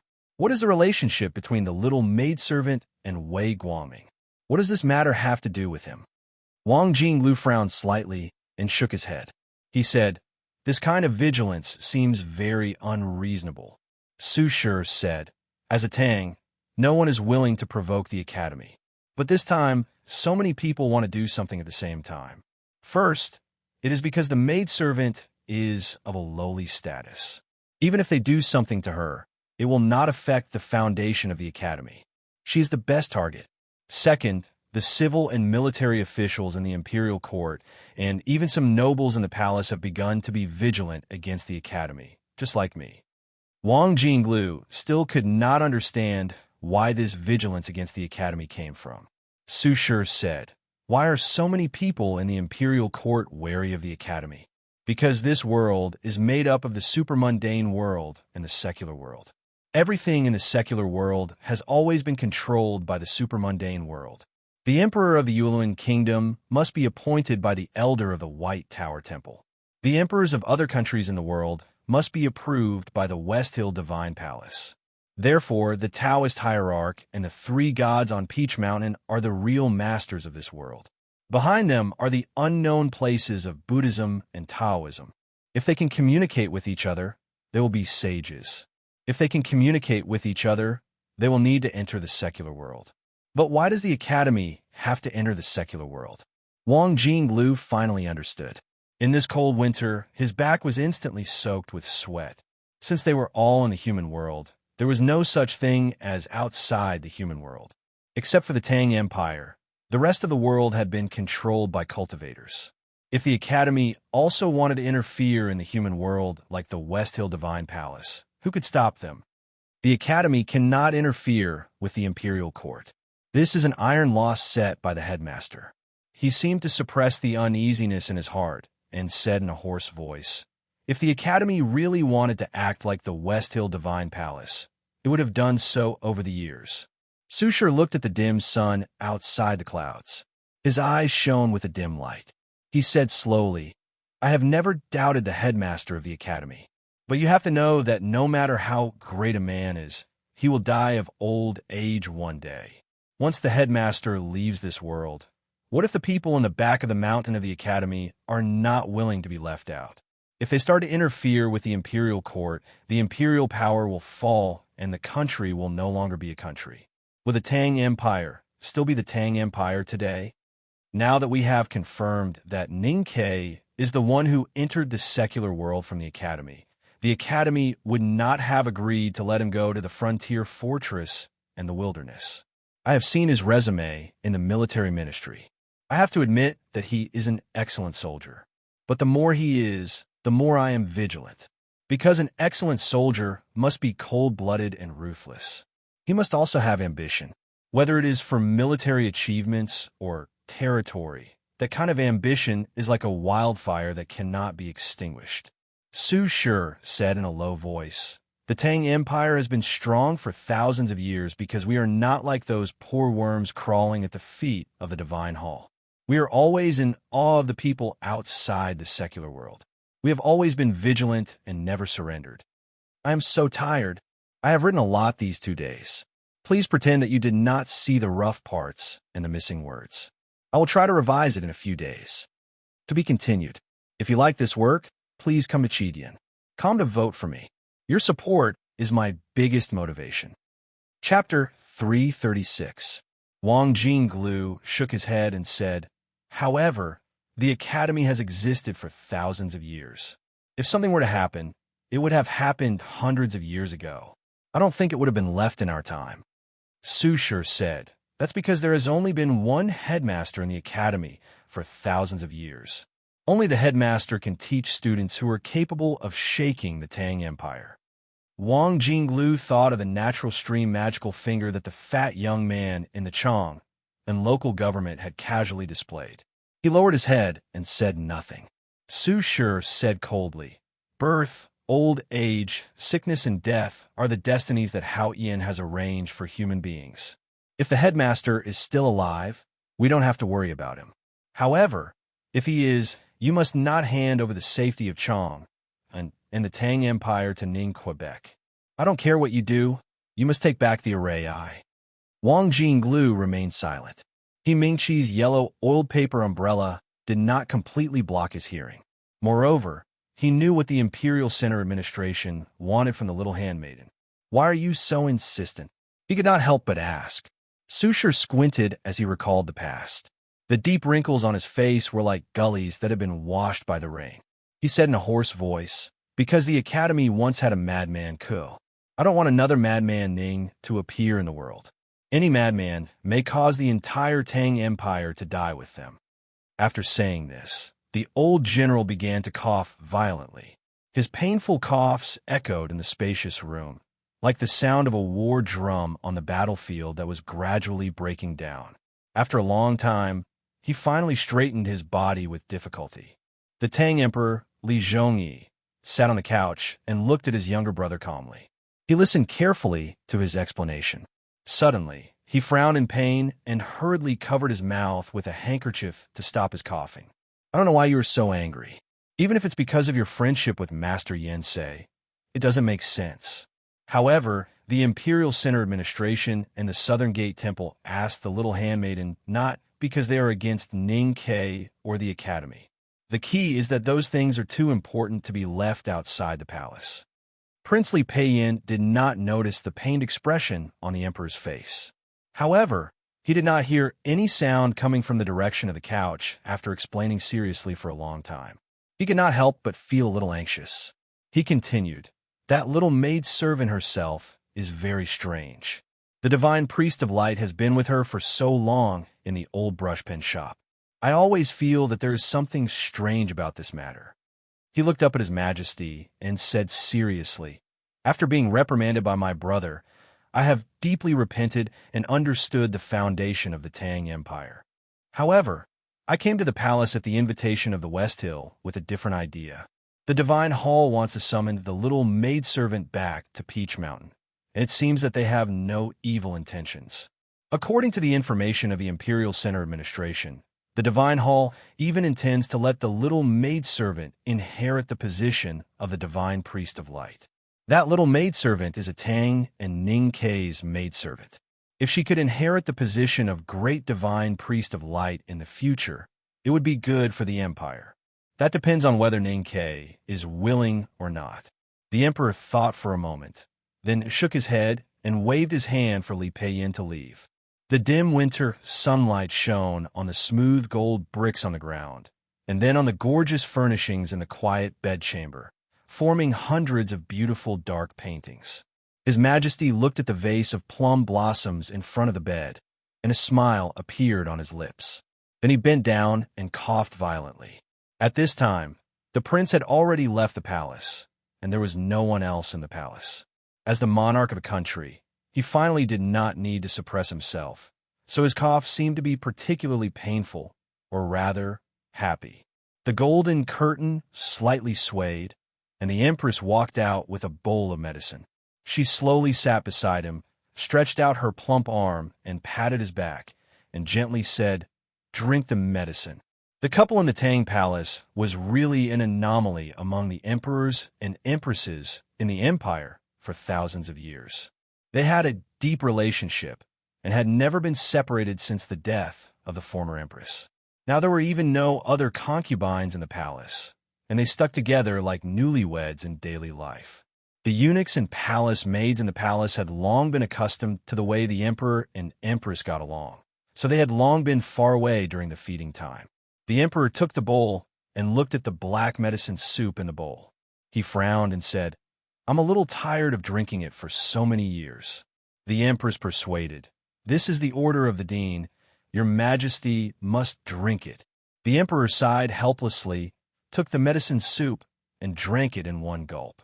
Then he grabbed a handkerchief and carelessly wiped his mouth. The empress took the handkerchief and put it in her sleeve. When she pulled out her hand from the sleeve, There was a green leaf candy in her palm. She skillfully fed it to the emperor. It seemed that she had often done this over the years. The emperor held the cool candy in his mouth and leaned on the empress's arms. He comfortably squinted his eyes and said, "This kind of life is really comfortable. I wouldn't trade it for being an emperor." The empress chuckled and said, "You're an emperor and you're still so talkative." As she spoke, she gently punched the emperor and then patted his back to soothe his breath.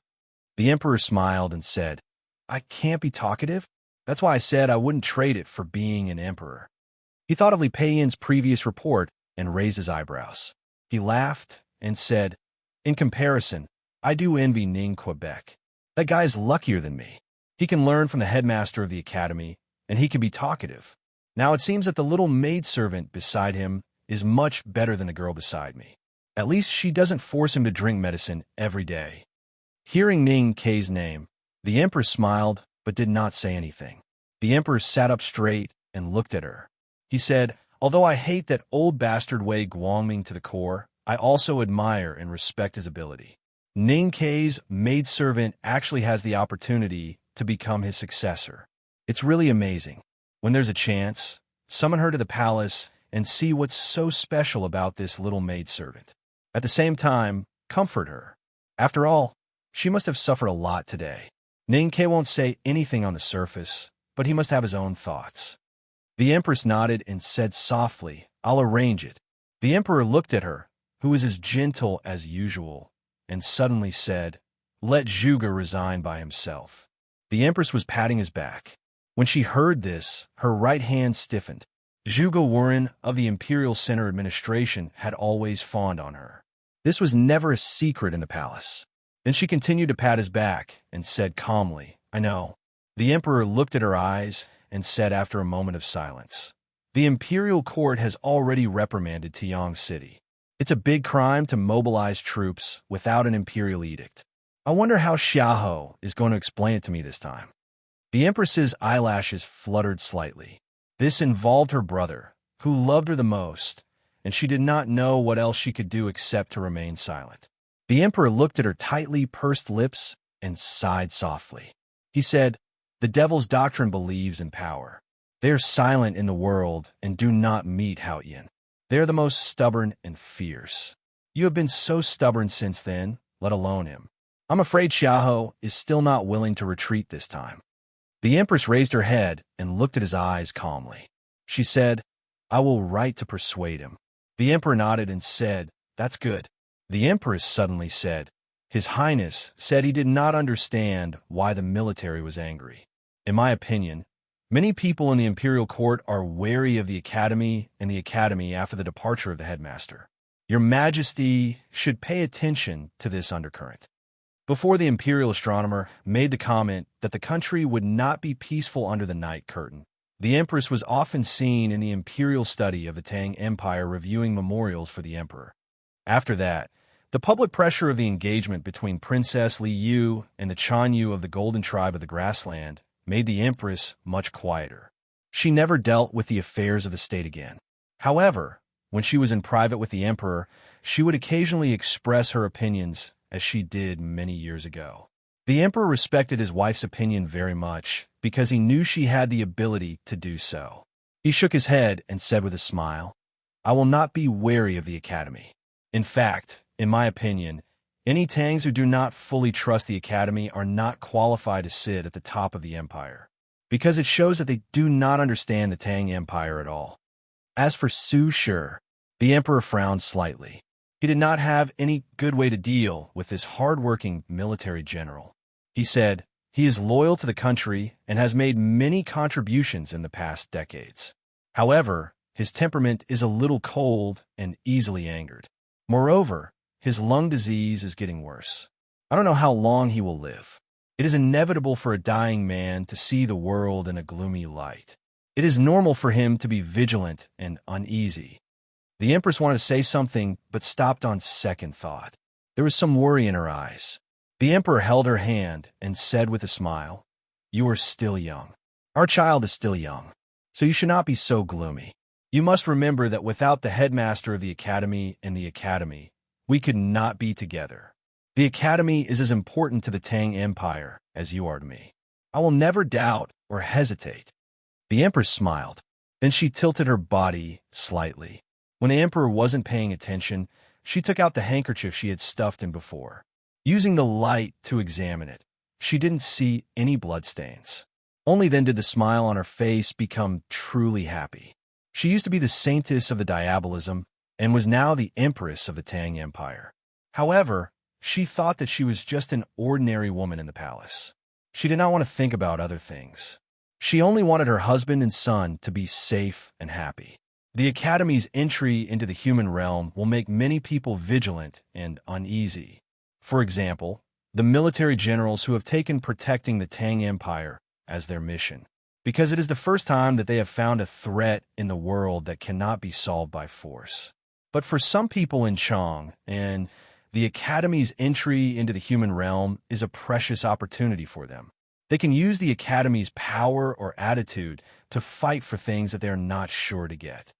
Under the dark eaves of the Princess Mansion was a terrace made of nanmu. There was a copper brazier on the terrace. Liu looked at the charcoal in the brazier quietly and began to tell Prince Li Huiyuan a story that had not yet happened. "I will write 5 more chapters today. This is the first chapter. Then I will explain that I really don't have a manuscript. I also want to have such a glorious thing as a manuscript. However, everyone knows that I have been stupid for so many years, so I can only work hard these days. I will try to finish the 2nd chapter before 8. To be continued. If you like this work, please come to Chidian. Come to vote for me. Your support is my greatest motivation." Chapter 337. The dragon throne in the palace is something that no one is sure to get, especially you and me. Her Majesty has General Xiaoho's loyalty in the army. Old Juga of the Imperial Center Administration flatters her among the cultivators. Uncle Prince supports her in the royal family. The Nation Master is on good terms with her, and even the Prime Minister favors her.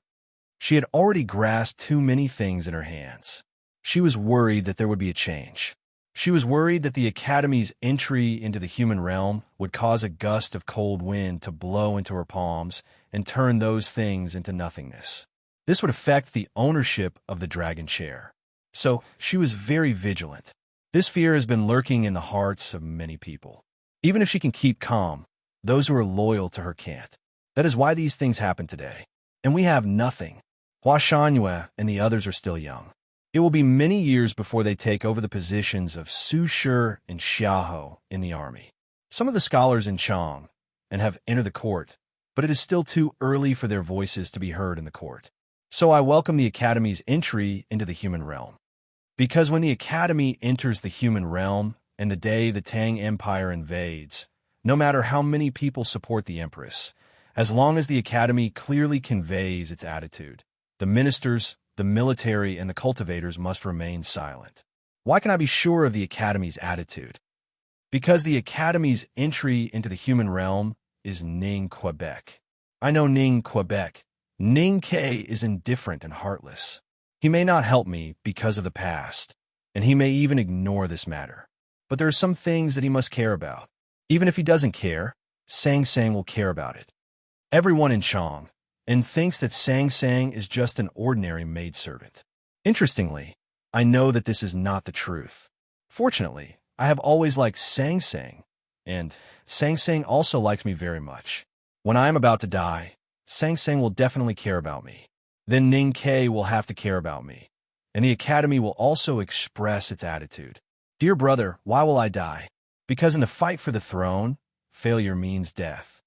Liu ended the story that had not happened. She picked up the copper chopsticks and carefully arranged the pile of silver charcoal in the brazier. She looked up at her brother and smiled. Then she got up and went to the study. In the study, Liu wrote a letter to crown Prince Chongming of the Yin Kingdom. This letter would be sent directly to the capital of the Yin Kingdom, Chongjing Palace, via Hua Shangyue of the Gushan Commandery. This choice had nothing to do with speed, but out of prudence. In the letter, she talked about the recent events in Chang and city and casually mentioned her relationship with the master and servant of the old brush pen shop. Finally, she expressed her sincere condolences for the disappearance of Prince Longqing. In the capital of the Yin Kingdom, it was snowing in the palace. Crown Prince Chongming's eyes left the letter in his hand and looked at the swirling snowflakes outside the columns. A strategist could not hide the joy on his face. He bowed to Crown Prince Chongming and congratulated him. If Mr. 13 really represents the Academy and enters the human realm, according to the relationship described by the princess in the letter, the throne of the Tang Empire will probably fall into the hands of Prince Li Huiyuan in the future. Your Highness, you have a good relationship with Princess Li Yu. This is a perfect situation for you, and even for the Yin Kingdom after you take charge. Crown Prince Chongming clearly understood the wishes expressed by Princess Li Yu through this letter. He understood that the princess wanted to boost his confidence. If Long Qing really died, then there would only be one heir to the throne of the Yin Kingdom. He would undoubtedly be the biggest beneficiary, not to mention that the Tang Emperor would support him in the future. Now many people knew that Prince Long Qing was defeated by Ning Ke of the Academy and disappeared. No one knew whether he was dead or alive. Logically speaking, he should thank Ning Ke and celebrate. However, he did not show any joy in the face of his subordinates' congratulations. The world thinks that Long Qing and I are fighting for the throne, and our hatred is irreconcilable. However, you seem to have forgotten that we are brothers of the same blood. We used to play together in the palace. Now I don't know where he is or if he is still alive. Do you really think that I can be happy? Crown Prince Chongming stared blankly at the dancing snowflakes in the palace and began to cry for no reason. The strategist looked at the tears flowing down the Crown Prince's face and could not help but be shocked. He hurriedly knelt down and kowtowed to ask for forgiveness. However, he was extremely happy in his heart. He thought to himself that the prince whom he had served so loyally did not forget to pretend to be brothers at such a time and refused to let the emperor and others see any flaws. He was really worth following. The South Jin Kingdom was located in the south, and the climate was warm. Therefore, there was no snow in the middle of winter. The rock mountain that looked like a giant sword reflected the winter sun. Every crack and every hole was so clear, just like the old black and white pavilion at the foot of the mountain, revealing a cold and proud sword style. Over the years, many people found that in order to go further on the long road of cultivation, a cultivator's own willpower, luck, and opportunity were indispensable. The so-called willpower was often incomparably firm and proud. Liu Bai, the sage of sword, who was quietly cultivating in the ancient pavilion and was recognized as the strongest person in the world, was undoubtedly extremely proud and confident. His pride and confidence even exceeded the scope of firmness and seemed to be without reason.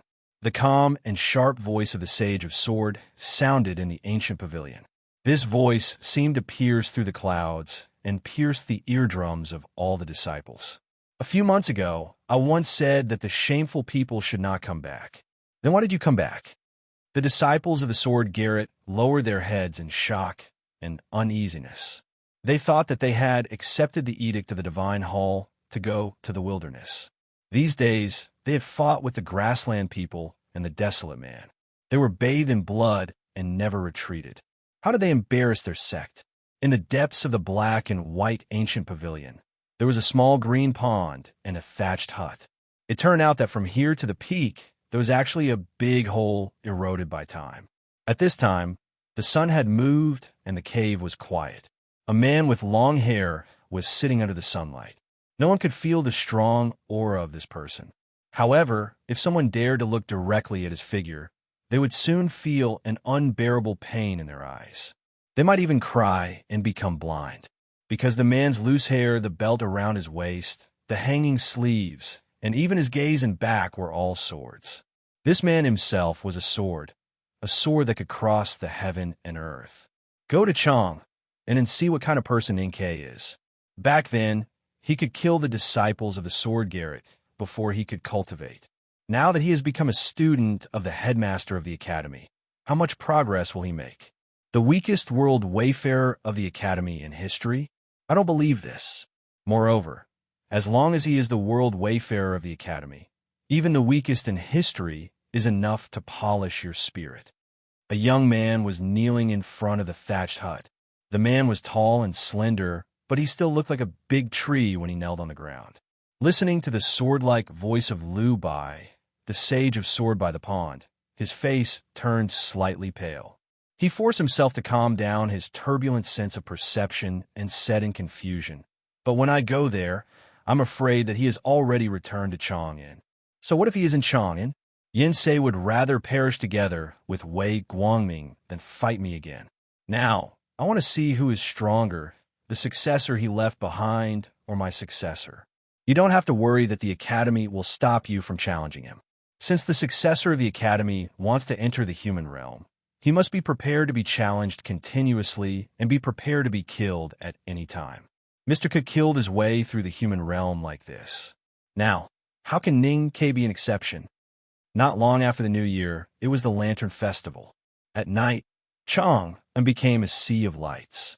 Countless families of people went out. Children ran around with candy sticks in their hands. Young girls smiled shyly and snuggled up to their lovers while secretly rolling their eyes. Countless shoes, hats, and purses were left behind on the streets. Compared with the lively and joyful atmosphere among the people, the atmosphere in the palace was naturally more solemn and dignified. That night, His Majesty and Her Majesty invited the high-ranking officials of the court to the palace for a banquet. After the banquet, His Majesty continued to appreciate calligraphy and drink with the civil officials. Her Majesty, on the other hand, asked a few of her closest wives to go to her own hall to continue talking. Both the Prime Minister's wife and the Grand Secretary's wife had to be calm and collected on such occasions. However, when they saw Li Yu behind the plan, they still couldn't help but show a surprised expression. The Tang Empire was prosperous, and the people were at peace. The only thing that worried the court was the succession of the throne.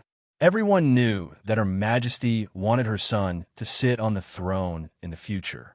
However, Princess Li Yu did not hesitate to think that only her own brother was qualified to be the future emperor. There had been no open conflict between them, but there had been many secret conflicts. The princess married to the grassland, and the empress rarely stepped into the imperial study were all related to this matter. Today, they could actually see Her Highness on such an occasion. Could it be that they were really going to make peace? In their shock, the madams did not notice the little handmaiden sitting quietly beside Li Yu. Li Yu did not want to come at all. However, she was very vigilant that Her Majesty wanted to see Sang Sang. Now, that many people knew that Ning Ke was the one who wanted the Academy to enter the human realm, winning Ning Ke's support was equivalent to winning the support of the Academy to a large extent. What did Her Majesty want to see Sang Sang for? The madams present were close to Her Majesty and had their own inclinations. However, thinking of their master's position in the court, they always acted cautiously. They all came forward to greet Li Yu, except for one lady who was indifferent. This lady was the wife of Zheng Jing, the Grand Secretary of the Imperial Library. This lady used to be a favored concubine in Zheng Jing's mansion. She had just given birth to a daughter and was killed by the first wife. If Her Majesty had not found out about this and sent a furious letter to Zheng Jing's mansion, she would have died quietly. How could she have the glory of a first-rank noblewoman now? Because of this history, Mrs. Zheng was very grateful to Her Majesty. As long as Her Majesty was happy, she could even sacrifice her master's life, let alone her master's future. Therefore, when the Prime Minister's wife and others smiled and greeted Li Yu, she just sat behind the table indifferently and had no intention of coming forward. She looked at the little handmaiden beside Li Yu and frowned slightly. She thought that Her Highness was becoming more and more presumptuous.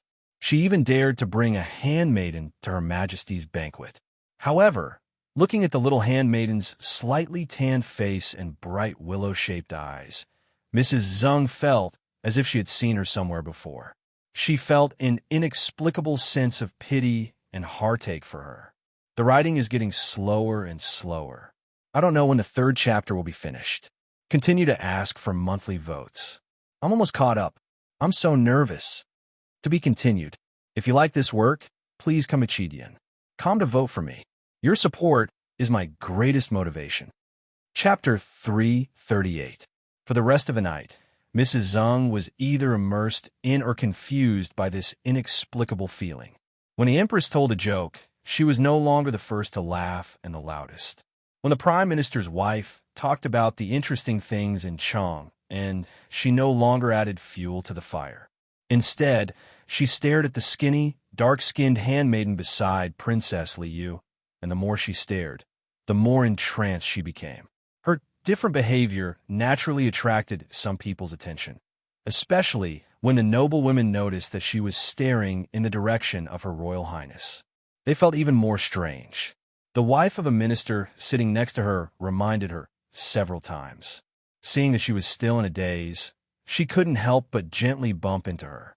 The wife of the minister lowered her voice and asked with concern, "Why are you so distracted today?" Mrs. Zeng forced a smile and did not explain because she really could not.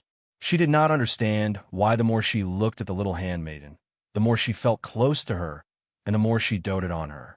The Empress had gathered many people to chat and drink tea, but there was an inconspicuous little handmaiden among them. Moreover, she was sitting next to Her Royal Highness the Princess, which inevitably aroused many doubts in the minds of the madams. After the teacups were changed twice, the Prime Minister's wife finally couldn't help but ask. The Empress smiled and briefly introduced Sang Sang. Only then did the madams know that this little girl was Sir Ning's personal handmaiden. Even though they still had many doubts, they did not ask further. Moreover, they were of noble status, and although they could not treat their own handmaidens like pigs and dogs, they were indeed people from two different worlds. They only asked about Ning Ke casually for the sake of the Empress. Mrs. Zeng looked at her companions talking to the little handmaiden and could not help but ask as well. However, she did not care about how many paintings Sir Ning could write every day. Instead, she asked about Sang Sang's age. Sang Sang was not used to the atmosphere in the imperial palace. If not for the imperial edict and Li Yu's promise to accompany her, she would rather cook porridge in the old brushpen shop. Especially after having a meal served by the palace maids, she felt that Ning Ke was right. The imperial palace was not a place to eat. When those noble women asked her questions, she felt a little tired. Until someone asked her about her age, she thought it was a simple question and immediately answered seriously. "I was born in the first year of the Tianqi era." Mrs. Zeng lowered her head and looked at her fingers stretching out of her sleeves. After a while, she realized that she was about to turn 15 this year. After a slight pause, she said sadly, "If my child had lived to this day, he would be as old as you." At this time, the noble ladies in the hall were all close to the Empress. Of course, they knew about the uproar in Chong, and in the first year of the Tianqi era, where a fierce woman killed her concubine and son. Hearing this, they could not help but cast a comforting look at Mrs. Zeng. The Empress comforted her with a few words. Mrs. Zeng glanced at the little handmaiden behind the desk and smiled bitterly. She thought to herself that she must have missed her daughter who had passed away so much that she lost her composure when she saw a little girl of the same age as her. She really shouldn't have. There were many things in the world that could not be erased by other means once they were triggered, just like Mrs. Zeng's inexplicable pity for Sang Sang. She wanted to convince herself that she was only thinking about her daughter who had died young, but she could not help but look up at the tea table and stare at Sang Sang from time to time. The more she looked at Sang Sang, the more familiar she felt, especially the girl's slightly tanned skin and her willowy eyes that were not very beautiful in the eyes of ordinary people. She could not help but ask again, "I heard from you that you and Sir Ning had lived in the city of Wei in your early years. Is it because the sun at the frontier fortress is too hot that you are tan like this?" Sang Sang was slightly startled and shook her head. "Young master said that I've been tan since I was young." Hearing her answer, Mrs. Zeng became more and more restless.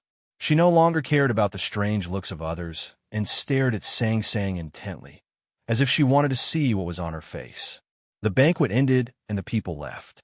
Mrs. Zeng was guarding outside the hall. When she saw Liu coming out with Sang Sang, she gritted her teeth and stopped the two of them. Liu frowned slightly, not knowing what the wife of the Grand Secretary wanted to do. Mrs. Zeng knew very well that as the strongest supporter of the Empress, she had not been nice to the princess all these years. It could even be said that she had offended the princess badly. Therefore, her tone was even more gentle and humble. Your Highness, I felt close to this girl today. And you also know my child. I want to send this girl home. Please allow me to, Your Highness. Liu looked at her quietly. She even mentioned her daughter, who died 15 years ago. It seemed that the wife of the Grand Secretary really wanted to go with Sang Sang. But why did she do this? Could it be that the Empress finally realized the importance of the Academy entering the human realm and decided to take a roundabout way to get close to Ning Ke? Thinking of these things, she decided to reject her humble request. She smiled and said, Sang Sang doesn't like to get along with strangers. This was the truth. Sang Sang's character meant that she didn't like to get along with people. If they hadn't interacted frequently in the past 2 years, even Liu wouldn't have been able to enter her world, not to mention the wife of the Grand Secretary, whom she had never met before. However, at this moment, Sang Sang, who had been standing quietly beside Liu, suddenly said, Okay, you are Sang Sang? Yes. This name is interesting. It's all right. Who named you? Young Master. Your young master is a contemporary calligrapher, so he must be very talented in poetry. The name he chose must be good, but I wonder what the meaning of Sang Sang is? No deep meaning. Young Master said that when he found me, there was a leafless mulberry tree by the roadside. It looked very similar to me, so he called me Sang Sang. Where did your young master find you? Hebei County. He forgot the specific place. We went to look for it once after we left Min Mountain, but there were already green sprouts in the fields. The leafless mulberry tree had died, and many other trees had grown, so we couldn't recognize it. Tonight, Chang and city was brightly lit and full of tourists. The street to the eastern city was completely blocked by people who came to watch the lanterns. Even the carriage of the Grand Secretary of the Imperial Library could not speed up and could only move forward slowly with the crowd. However, Mrs. Zeng, who was in the carriage, did not care. She was even a little happy. The longer the journey, the longer she could stay in the carriage with Sang Sang and ask more questions. Tonight, Sang Sang was clearly a little different from usual. She answered every question the madam asked, and the number of words she spoke tonight seemed to be more than the number of words she spoke last month. However, those stories were too vague in her memory. Most of them were told by Ning Ke, so no matter how hard Mrs. Zeng tried, she still couldn't get the answer she wanted. No matter how long the journey was, there would be a moment when they would reach the destination. The carriage of the Grand Secretary's mansion slowly stopped at the entrance of Lin 47th Street. Sang Sang politely bowed to Mrs. Zeng when she got off the carriage. Mrs. Zeng stared at the slender figure in front of the shop and felt a twinge in her heart. She couldn't confirm anything and even knew that she might be delusional. However, along the way, she had fallen in love with the little girl and thought how good it would be if she had a daughter like her. Mrs. Zeng lifted the curtain and asked hesitantly and uneasily, Are you willing to be a guest in the Grand Secretary's mansion? Sang Sang thought for a while with the key in her hand. She thought that Ning Ke would only be home for a few days and the pine branches and bacon were already smoked. There was no need for him to look after them, and there was nothing for her to do in the old brush pen shop. She nodded. A few days later, a strange guest came to the Grand Secretary's mansion of the Imperial Library. It was strange because the guest was a little handmaiden. There were so many mansions of princes and ministers in Chang and city, but none of them would treat a little handmaiden as a proper guest. Therefore, when the housekeeper led the little handmaiden to the depths of the back garden, the servants and maids under the winter willow by the roadside pointed at them in shock. When the servants in the manor saw the wife of the Grand Scholar Dowager welcoming them at the gate of the garden and holding the little handmaiden's hand affectionately, and the smile on her face almost overflowed from her temples and flew up to the rockery, they were shocked to the extreme. It didn't take long for the servants in the Grand Secretary's mansion to find out the identity of the little handmaiden and her background. They couldn't help but talk about it. Many of them held back their laughter and thought that their wife was indeed the most loyal one to the Empress in Chang and city. She was even willing to lower her status to make the Empress happy. Grand Secretary Zeng Jing was not in the mansion. Perhaps he, like the servants in the mansion, felt that it was beneath his wife's status to specially invite a little handmaid into the banquet. Therefore, there were only Mrs. Zeng and Sang Sang at the luncheon. The dishes were extremely rich, and there were 4 or 5 maids serving them calmly at the table. Sang Sang had been serving others her entire life, or more accurately, serving Ning Quebec. She was not used to being served, so she was a little restrained and quieter than she was in the horse carriage on the night of the Lantern Festival. Mrs. Zeng looked at her as she lowered her head to eat the food in the bowl. Pity flashed in her eyes occasionally. Then, she gave a look to the most capable maid beside her. The maid understood. She lifted the curtain and went out to bring in a bowl of pigeon soup that had been prepared earlier. Mrs. Zeng walked to Sang Sang with the pigeon soup and said, "Look at your small figure. You need nourishment." With that, her hand slipped and the bowl of pigeon soup fell at Sang Sang's feet. Sang Sang stood up and looked down at her wet cotton skirt and shoes. She remained silent. Mrs. Zeng panicked and said, "This is really... Hurry up and wash." Her cotton skirt and shoes were stained with pigeon soup. They indeed needed to be washed. But Sang Sang did not move. She only looked down at her skirt and shoes in silence. She realized that the lady had poured the pigeon soup on her on purpose, because at that moment, she clearly saw that the lady's fingers were holding the bowl of pigeon soup tightly and did not slip at all. Sang Sang was not angry because the bowl of pigeon soup had obviously been placed outside the curtain for a long time. It was already lukewarm, not to mention being poured on her body. Even if it was poured on her face, it would not cause any harm. Moreover, she could not feel the lady's malice. Instead, she could feel the lady's timid kindness. But why did she do that? Chapter 3. There are 2 more chapters. Those who don't want to stay up late can go to bed first. It's the same tomorrow. I will definitely write it before bed. Clench your fists and cheer for yourself. To be continued. If you like this work, please come to Chidian.com to vote for me. Your support is my greatest motivation. Chapter 339. Sang Sang often lowered her head. She didn't like to look at people, but she was good at it. In the words of the great divine priest of light, Sang Sang was transparent from the inside out, like a crystal in the deep mountains. She could reflect the truest colors of the world, so she knew for sure who was good to her in this world. Unfortunately, after so many years, she had only met one person like Ning Ke, and he had died not long ago. But she could feel Mrs. Zheng's kindness, so she followed her advice and followed her into the inner chamber. She untied her dirty cotton dress, took off her shoes, and put her feet into the warm water. Sang Sang's feet were very small, and her skin color was different from the rest of her body. It was as white as snow, and looked like 2 small white flowers slowly rippling in the clear water in the pot. See my book for more details. Ha ha ha! The Coming Night, Volume 1, The Empire in the Morning, Chapter 25, The First Dream. Mrs. Zeng hadn't blinked since she entered the bedroom. When Sang Sang undid her cotton dress, she clenched her fists nervously in her sleeves. When she took off her shoes, her nails almost dug into her palms. When she saw Sang Sang's delicate feet in the basin, she almost fainted. Mrs. Zeng didn't faint, but she had been in a state of slight dizziness since then. When Sang Sang returned to the dining table, Mrs. Zeng carried a pot of pigeon soup to her with trembling hands. She said in a trembling voice, "You must have suffered a lot these years. Take this opportunity to nourish yourself." Sang Sang looked at the appetizing oil flour in the pot and the tender pigeon in the soup and was slightly stunned. She thought to herself that she seemed to have heard it once before, but why did it sound a little different this time? In the evening, Grand Secretary Zeng Jing returned to the mansion. Mrs. Zeng straightforwardly, even rudely, drove away the subordinates who came to see the Grand Secretary.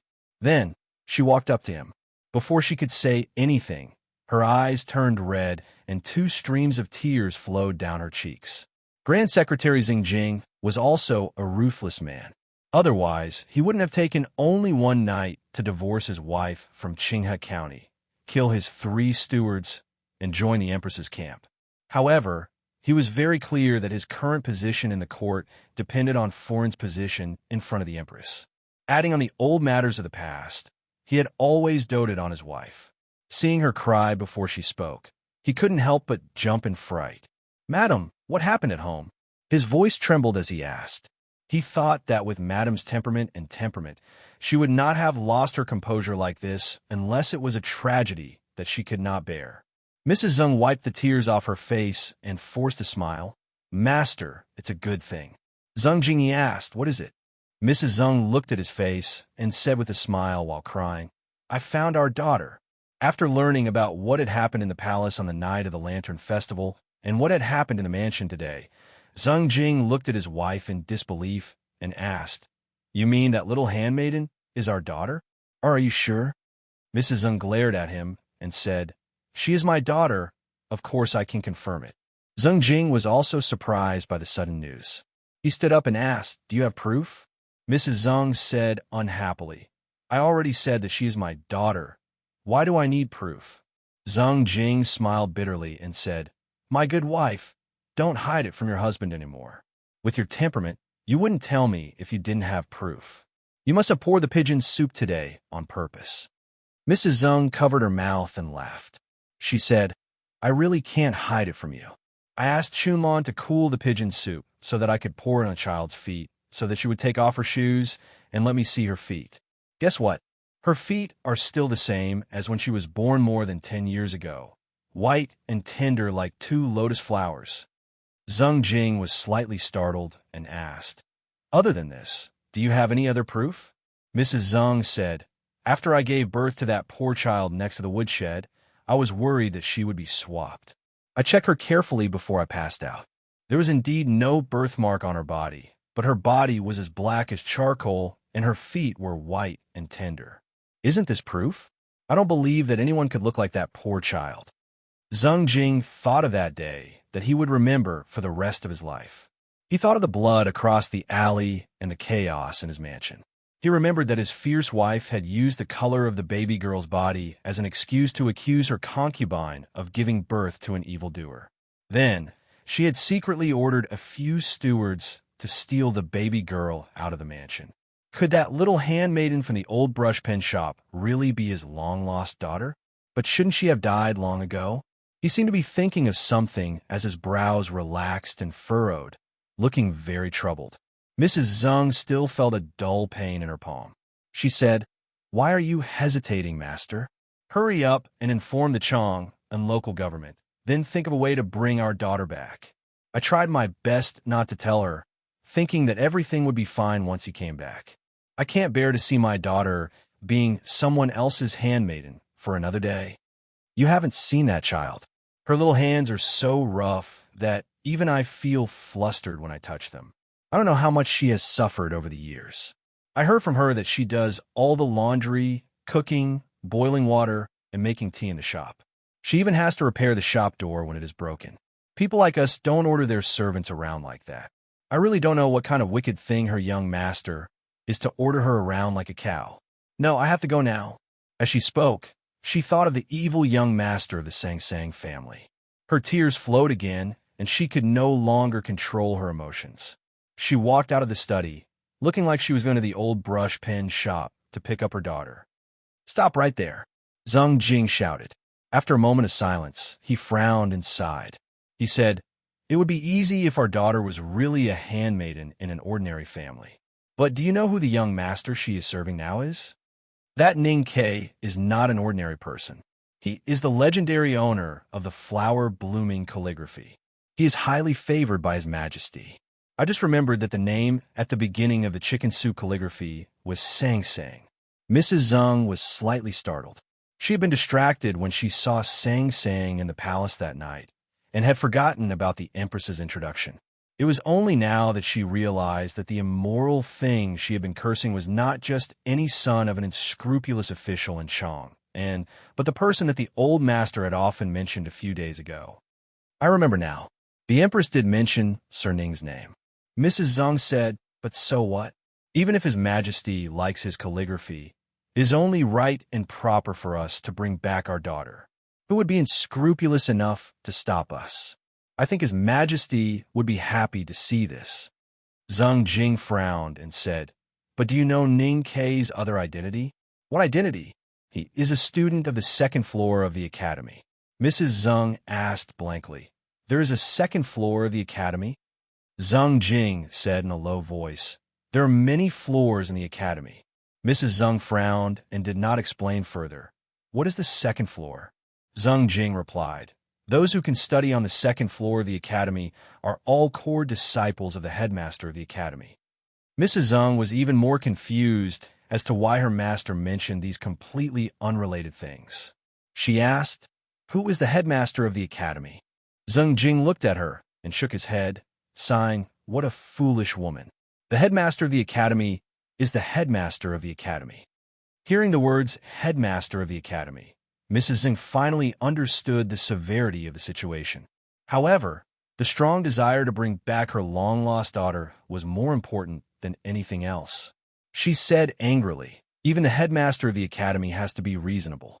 Besides, my daughter is just a little maidservant now. What can he say if we give him more money?" Zheng Jing shook his head slowly. As an important official of the imperial court, he was no stranger to the name of Ning Quebec. He first heard about the disturbance caused by the blooming flower invitation, and then the shock caused by the academy's ascension of the mountain. However, what the officials in the imperial court were most concerned about was this person's identity as the wayfarer of the academy. Ning Ke was the person who brought the academy into the human realm. Therefore, his opinion would be very important when it came to the succession of the Tang Empire's throne. Zheng Jing knew that this person had a close relationship with the princess. As a member of the Empress's faction, he was very worried that bringing back his long-lost daughter would affect the Empress's arrangements. However, it was not convenient for him to say these words to his wife. After a moment of silence, he said, "Go to the palace tomorrow and listen to the Empress's opinion." Mrs. Zheng had never been to school and was not very knowledgeable among the first-rank noble women in the imperial court. However, after the tragedy in her early years, she had been taught and nurtured by the Empress. She had already changed from a weak and incompetent concubine to an opinionated housewife. Hearing her master's words, she raised her eyebrows and said in a low voice, "No matter what the Empress says, I must bring back my daughter." Mr. 13. Ning Ke the Academy. Why? In the depths of the Qing Palace, the golden bricks emitted a trace of warmth in the air. The Empress looked at the letter in her hand and muttered to herself.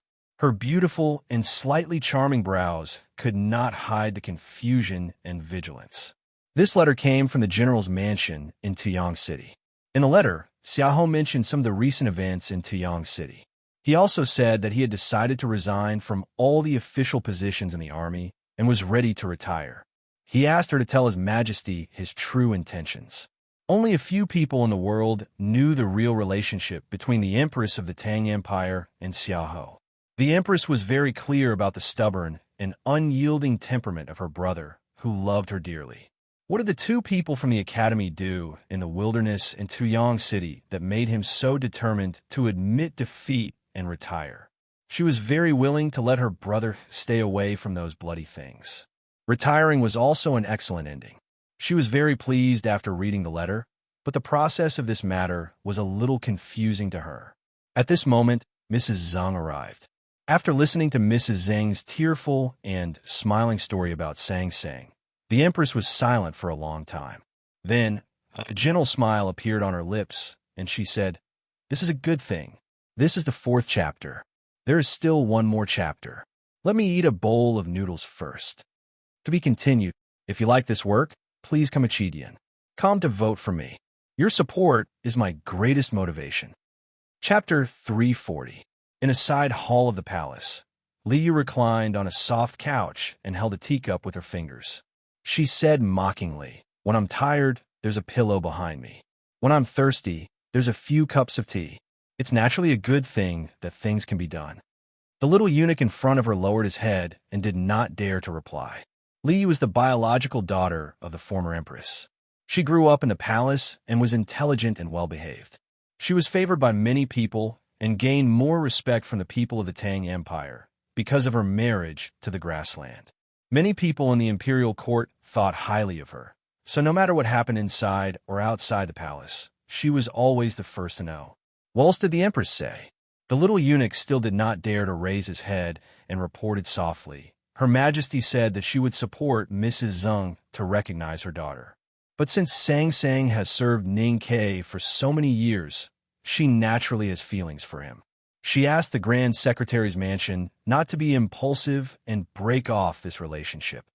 Hearing this, Liu frowned slightly, remembering the rift between her and the human world when she stood up by the bonfire at the entrance of Northern Mountain Road. She felt angry for no reason and said coldly, "It took me 2 years to build some affection with that pair of master and servant. You actually want to take it away from me just by recognizing me as your relative?" The little eunuch did not dare to get up. He knelt in front of the couch and repeatedly kowtowed. After a long silence, Liu asked, "Are you sure that Sang Sang is really the daughter of the Grand Secretary's mansion?" The little eunuch replied, "Looking at the expression of the Grand Secretary's wife, it's 90% true. Do you have any proof?" "I don't know." Liu waved her hand to signal him to leave. She stayed in the hall and stared at the complicated and beautiful decorations on the beam for a long time. She was very clear that her previous anger came from her powerlessness, so she looked a little tired as she leaned on the couch. When she first invited Sang Sang to play in the Princess Mansion, Ning Ke was just a down-and-out scholar on Lin 47th Street. There were no utilitarian factors in their relationship. However, as Ning Ke gradually made a name for himself in Chong, and became the core disciple of the headmaster of the academy, he began to represent the academy to travel around the world. It could even be foreseen that he could influence the succession of the imperial power of the Tang Empire in the future. Liu felt that her response was correct. When she thought of her acquaintance with the little handmaiden, she felt that there was an invisible hand helping her and her brother. However, who would have thought that at this time, Sang Sang suddenly became Zeng Jing's daughter, and Zeng Jing became that woman's loyal dog. If Sang Sang was really the baby girl from the Grand Secretary's mansion, the blood relationship between her and Zeng Jing and his wife was more than just affection. With such an inseparable relationship, what would Ning Ke choose when the time came to fight for the throne in the future? Thinking of this, Liu felt a little lost. Her heart was filled with the frustration of being abandoned by Hao Yan in the old brush pen shop on Lin 47th Street. Back then, the steward who was hacked to pieces stole you out of the official of Council's mansion and sold you to a human trafficker when Old Master was not paying attention. Now it seems that the human trafficker probably wanted to sell you outside the prefecture, but somehow he chose Hebei Prefecture. It was a drought, and he couldn't even take care of himself, so he left you in the wild. Mrs. Zeng looked at Sang Sang with tears in her eyes. She wanted to reach out and hold her little hand, but when she saw the big rag in her hand, she was worried that Sang Sang would not be willing. She could only nervously twist her fingers and look at Sang Sang expectantly. Sang Sang looked down at the toe of her cotton dress and said softly, "It seems to make sense." Mrs. Zeng hurriedly said, "Of course it makes sense. Child, do you believe that I am your mother now?" After a moment of silence, Sang Sang raised her head and asked seriously, "And then?"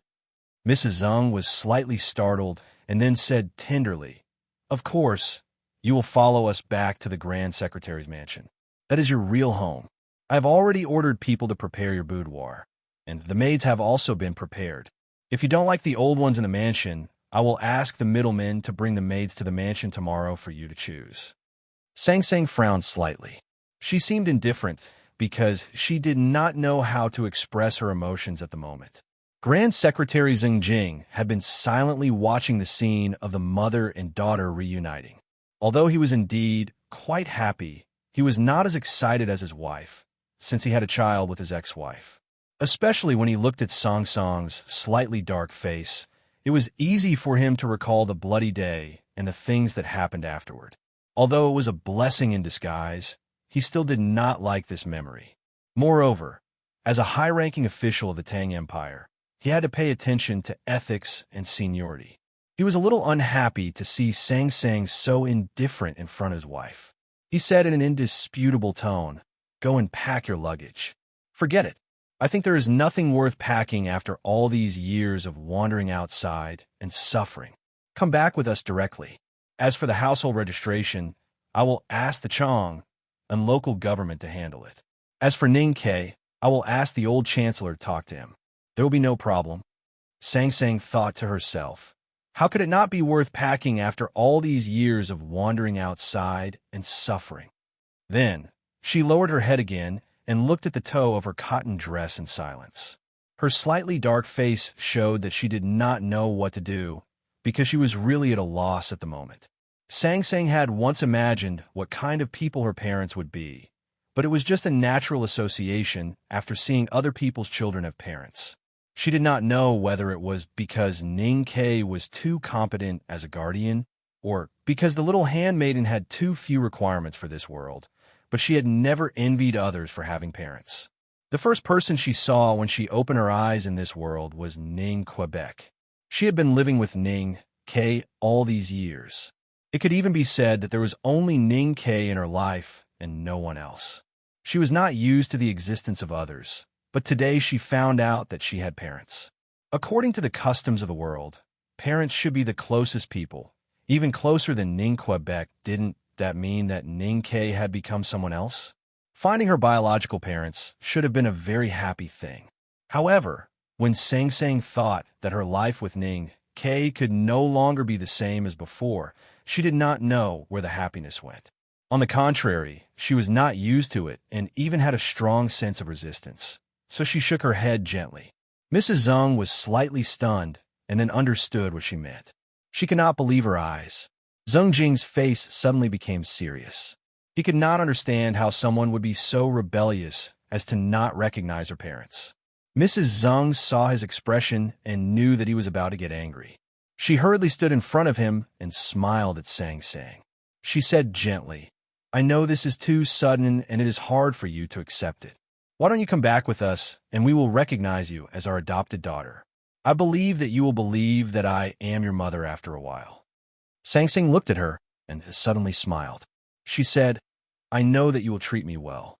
Mrs. Zeng's heart almost melted when she saw the sincere smile on her little face. She reached out and took the big rag that Sang Sang had been holding on to. She held Song Song's hand and said lovingly, "Are you coming with us?" Sang Sang still shook her head. Mrs. Zeng asked puzzledly why. Sang Sang said, "Because the young master hasn't come back yet. When he comes back, I will ask him what to do. If he thinks that you are really my parents, then I will naturally recognize you and visit you often." Mrs. Zeng heard something else in her words and repeated in surprise, "Visit us often?" Sang Sang said, "Even if I recognize you, I still have to live in the shop." Mrs. Zeng asked in surprise why. Sang Sang looked at her and answered seriously, "Ning Ke has become a lot lazier these years. There are many things that he is unwilling to do and probably won't do. That is why I have to cook, wash, mop the floor, and wipe the table. Sometimes when the stewards come to steal waste paper, I have to chase them away with a broom. I really can't spend the night in the Grand Secretary's mansion." Zeng Jing and his wife were stunned. They could not understand why a little maidservant, who had been working so hard, did not throw herself into their arms in tears after learning that she was the daughter of the Grand Secretary and had become a phoenix. Instead, she was determined to stay in the evil master's house and take care of everything for the lazy young master. What kind of magic did that guy called Ning Ke cast to make his daughter say such things? Sang Sang continued, "Besides, Ning Ke sometimes thinks too much and can't sleep well. He can only fall asleep when he hugs me. Sometimes, when I feel too cold, I like to hug him to sleep. That is why I can't sleep well when we are apart." Mrs. Zeng and Mrs. Zeng looked at each other and saw the shock and suspicion in each other's eyes. They wondered if something had happened between their daughter and Ning Ke over the years. But Sang Sang was still young and did not look like it. The door of the old brush pen shop was pushed open from the outside. Sang Sang knew when Ning Ke would come back, so she knew it was not him. Chin Pippi stepped over the threshold with difficulty and rubbed his tired round cheeks. He looked at the situation in the shop and said happily, "Are you in trouble again? I was worried that those people would be scared by me. That would not be fun." Sang Sang explained, "It's not trouble. You don't have to play." Chin Pippi said, "Then let's play chess." Sang Sang smiled at Mrs. Zeng and Mrs. Zeng. Just when Mrs. Zeng left the old brush pen shop in a daze, a simple horse carriage drove into the east gate of Chong and City. There were many girls around the horse carriage. It was Ning Ke and his people who had come back a few days earlier. Outside Tuyang City, their horse carriage met with the disciples of Black Ink Garden. Then, they went south together. Today, these girls from the Great River Kingdom finally saw their famous city. Naturally, they could not help but be excited. A corner of the curtain of the carriage was lifted. Mo Shanshan, who was in a white dress, squinted at the scenery and people in Chong and City. There was a faint smile on her slightly round and beautiful face. It could be seen that she was also very happy. Eldest brother rubbed his sore back and looked at Ning Ke, who was full of expectation and excitement. He asked with a bitter smile, "Youngest brother, why are you in such a hurry to return to Chong'an?" Ning Ke said seriously, "Senior brother, please don't make fun of me. Although I don't have the habit of choosing my bed, I can't sleep well when I leave home. So, I'm in a hurry to go home and have a good sleep." Even if they were brothers of the same sect, they would still be afraid of being teased. So, Ning Ke's words were not completely true. Only he himself knew the real reason why he couldn't sleep well and was in a hurry to return to Chong'an City. If he was not in the old brush pen shop, there would be no one to bring him water to wash his feet, no one to cook noodles with fried eggs, no one to hand him toothbrush, no one to laugh with him, no one to be sad with him. Without Sang Sang, he could not live without Sang Sang. To be continued. If you like this work, please come to Chidian. Come to vote for me. Your support is my greatest motivation. Chapter 341.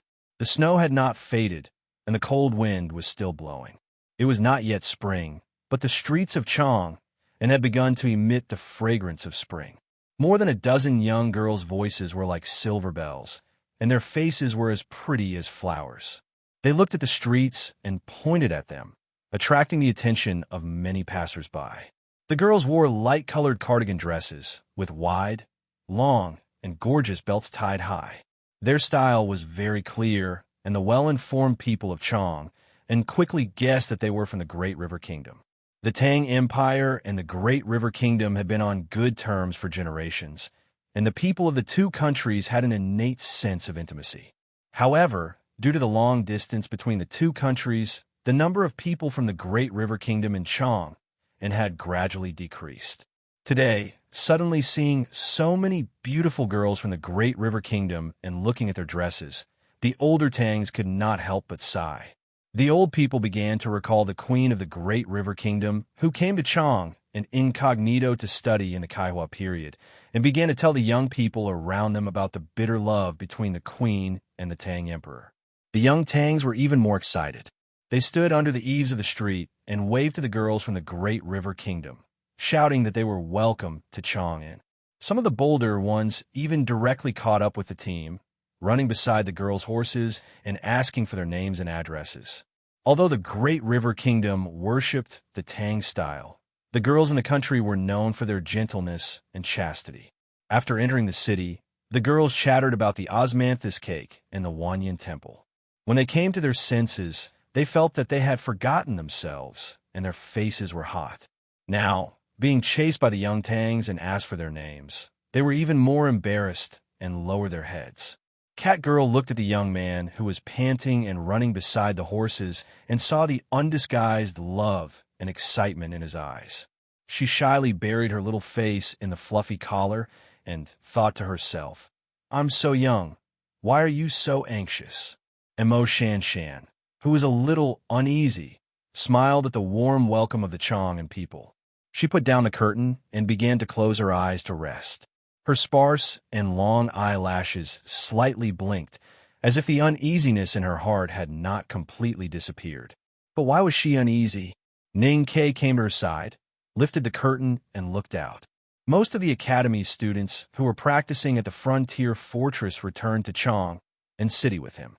The rapid march over the past few days had really tired these students, especially Zhong Dajuan, who was at the back. His face was pale, and he was much thinner than before. Looking at his absent-minded look, it seemed that he could fall off the horse at any time. Ning Ke knew very well why. Back then, when he had disguised himself as Zhong Dajun and followed Mo Shanshan and the others into the wilderness, he had ordered someone to imprison Zhong Dajun. Later, When he revealed his true identity in the palace, he had forgotten about this matter. Therefore, Zhang Dejun was not released until he left Tuyang City. He must have suffered a lot in the past 6 months. Ning Kei's conduct was definitely not good, but he had absolutely no sense of guilt for Zhang Dajuan's absolutely bad conduct. He did not even bother to pay attention to him, and directly whistled to the front. Hearing the whistle, Situ Elon gently lifted the reins and came to the carriage. In the past 6 months, she had led her classmates and soldiers to fight with the grassland barbarians and the coalition forces in the Blue Water Battalion. She had made a great name for herself in the army. However, her delicate face had been ravaged by wind and frost, and her head and face were covered with dust after traveling for thousands of miles. She inevitably looked a little embarrassed. Ning Kei looked at her and said, "Come to my house later. I'll treat you to noodles. When can you be more generous?" Situ Ilan snapped at him, and then pointed to her dusty face and said, "Although I don't care about these things on the battlefield, now that we've returned to Chang'an City, shouldn't you give me some time to freshen up? Don't forget that I'm a girl." Ning Kei pretended to be surprised and said, "I thought a female general was not a girl." Situ Ilan was about to punch him, which scared him so much that he hurriedly put down the curtain and hid behind Emo Shanshan. Emo Shanshan opened her eyes and looked at him with a slight smile, without saying anything. The imperial court naturally welcomed the practitioners of the academy back to the capital, especially the girls from the Black Ink Garden of the Great River Kingdom. Several officials from the Ministry of Rites also came. Ning Kei naturally did not have the patience to go through those procedures, so he asked for the opinions of eldest brother and Emo Shanshan. On the Vermilion Bird Avenue, the carriage separated from the main group and went directly to the eastern city. Not long after, they arrived at Lin 47th Street. Ning Kei jumped off the carriage and looked at the familiar street scene, the gray walls, and the winter trees sticking out of the former treasurer of the Ministry of Revenue's warehouse. He took a deep breath and felt very satisfied. Spring passed, and winter returned. More than half a year had disappeared. He believed in the armchair, ink, well water, chicken soup, noodle slice soup, fried egg noodles, and the notes under the bed. Today, he could finally embrace all these again, and it felt so good. Suddenly, he saw a black carriage parked at the side of the shop. Looking at the dense, fine lines on the carriage, he could not help but be silent for a moment. Then he nodded to the carriage and walked up the stone steps to open the door of the old brush pen shop. In the shop, Chun, Pippi, and Sang Sang had finished 3 games of chess and were eating noodles. Sang Sang was not a person who liked playing chess and gambling. However, since someone insisted on giving her money, she could not refuse his kindness and reluctantly played a few games with him. With the new notes with the smell of ink in her hands, she gradually forgot the loneliness and sadness brought by the departure of the 2 elders and the frustration brought by the Grand Secretary and his wife. Her mood became much better, so she made an exception and cooked 2 bowls of noodles for Chun Pippi and herself. At this moment, the door of the shop was pushed open, making a soft squeak. Sang Sang held the bowl of noodles with her head down and sucked the noodles into her mouth. She thought that the bottom of the door hinge was a little deformed and she had to find time to repair it. Suddenly, she felt that the footsteps of the person who came were a little strange and too familiar. She could not help but raise her head curiously. Seeing that guy, how could Sang Sang still remember to eat noodles? Su Rubai held the noodle beside her lips and smiled with her willowy eyes. She said with food in her mouth, "Ning Kei." Ning Kei looked at her with a smile. His eyes also squinted, like the crescent moon that did not exist in this world. Sang Sang suddenly found that there were other people behind Ning Quebec. There was a scholar and a girl in a white dress. The girl was very beautiful, especially her round face, which was very cute. Sang Sang suddenly woke up and knew that her mouth was full of noodles. Her face must be full, but it was not as beautiful as the girl in the white dress beside Ning Quebec. Therefore, she was a little flustered for no reason. She hurriedly put down the bowl and stood up. With 2 slurping sounds, she quickly sucked the noodles hanging by her mouth into her stomach. However, she was almost choked by the noodles. She coughed and said in a low voice, "Young master, You are back?" Then she looked down at the tips of her shoes and did not say anything. Mo Shanshan stood quietly beside Ning Ke, but a little behind him. She was invited to Chang by the eldest brother of the academy. She was a little happy, a little expectant, and a little uneasy. However, these emotions could not be seen on her calm face. She knew very well what she was uneasy about. Sometimes she even wondered whether she was looking forward to Chang, and because of Ning Ke or his little handmaiden. She followed Ning Ke into the old brush pen shop and saw the little handmaiden sitting on a small stool eating noodles. From the first time she saw her, she knew that it was the person she wanted to see. The little handmaiden was Sang Sang. The Sang Sang at the beginning of the chicken soup calligraphy. The Sang Sang that Ning Ke always talked about. Mo Shanshan had read the chicken soup calligraphy countless times in the summer night by the ink lake. She knew better than anyone, even Ning Ke himself, how much absolute trust and intimacy were hidden between the messy strokes of the handmaiden's name at the beginning of the chicken soup calligraphy. Therefore, she had always wanted to know what kind of little handmaiden Sang Sang was. In the palace of the grassland, she said that she liked Ning Ke's big black horse. In the snowfield, she said that she liked Ning Ke's calligraphy. At the moment when the front gate of the Devil's Doctrine was about to die, she finally calmly said that she liked Ning Ke's horse and calligraphy, as well as Ning Ke himself. At that time, she thought she would die, so she said it according to her heart. However, she did not die, and she could not go back on her words. Therefore, she was sure that she liked Sang Sang, so she wanted to see Sang Sang even more. Today, she finally saw Sang Sang, but she was a little surprised, because Sang Sang was not a common pretty handmaiden in the world. She was just a dark-skinned, thin, and ordinary girl. She was still very young, and her eyebrows had not fully developed, especially when she held a big bowl of noodles with the noodles in her mouth and eyes smiling. She could not have any other feelings except for pity. Facing such a little handmaiden, Mo Shanshan felt that what she had guessed and imagined in the past, including the nervousness before they arrived in Chang, were very excessive. Therefore, she felt a little ashamed. After staring at her for a moment, she silently lowered her head and looked at the toes of her shoes sticking out of her skirt, not saying a word. Sang Sang looked down at the shoes sticking out of her cotton skirt, and Shanshan looked down at the shoes sticking out of her white skirt. The scene was a little funny, and the atmosphere in the old brush pen shop became a little strange. Ning Ke was still immersed in the joy of seeing Sang Sang again, and did not notice anything at all. As for eldest brother, he was looking at the furnishings in the shop with his hands clasped behind his back.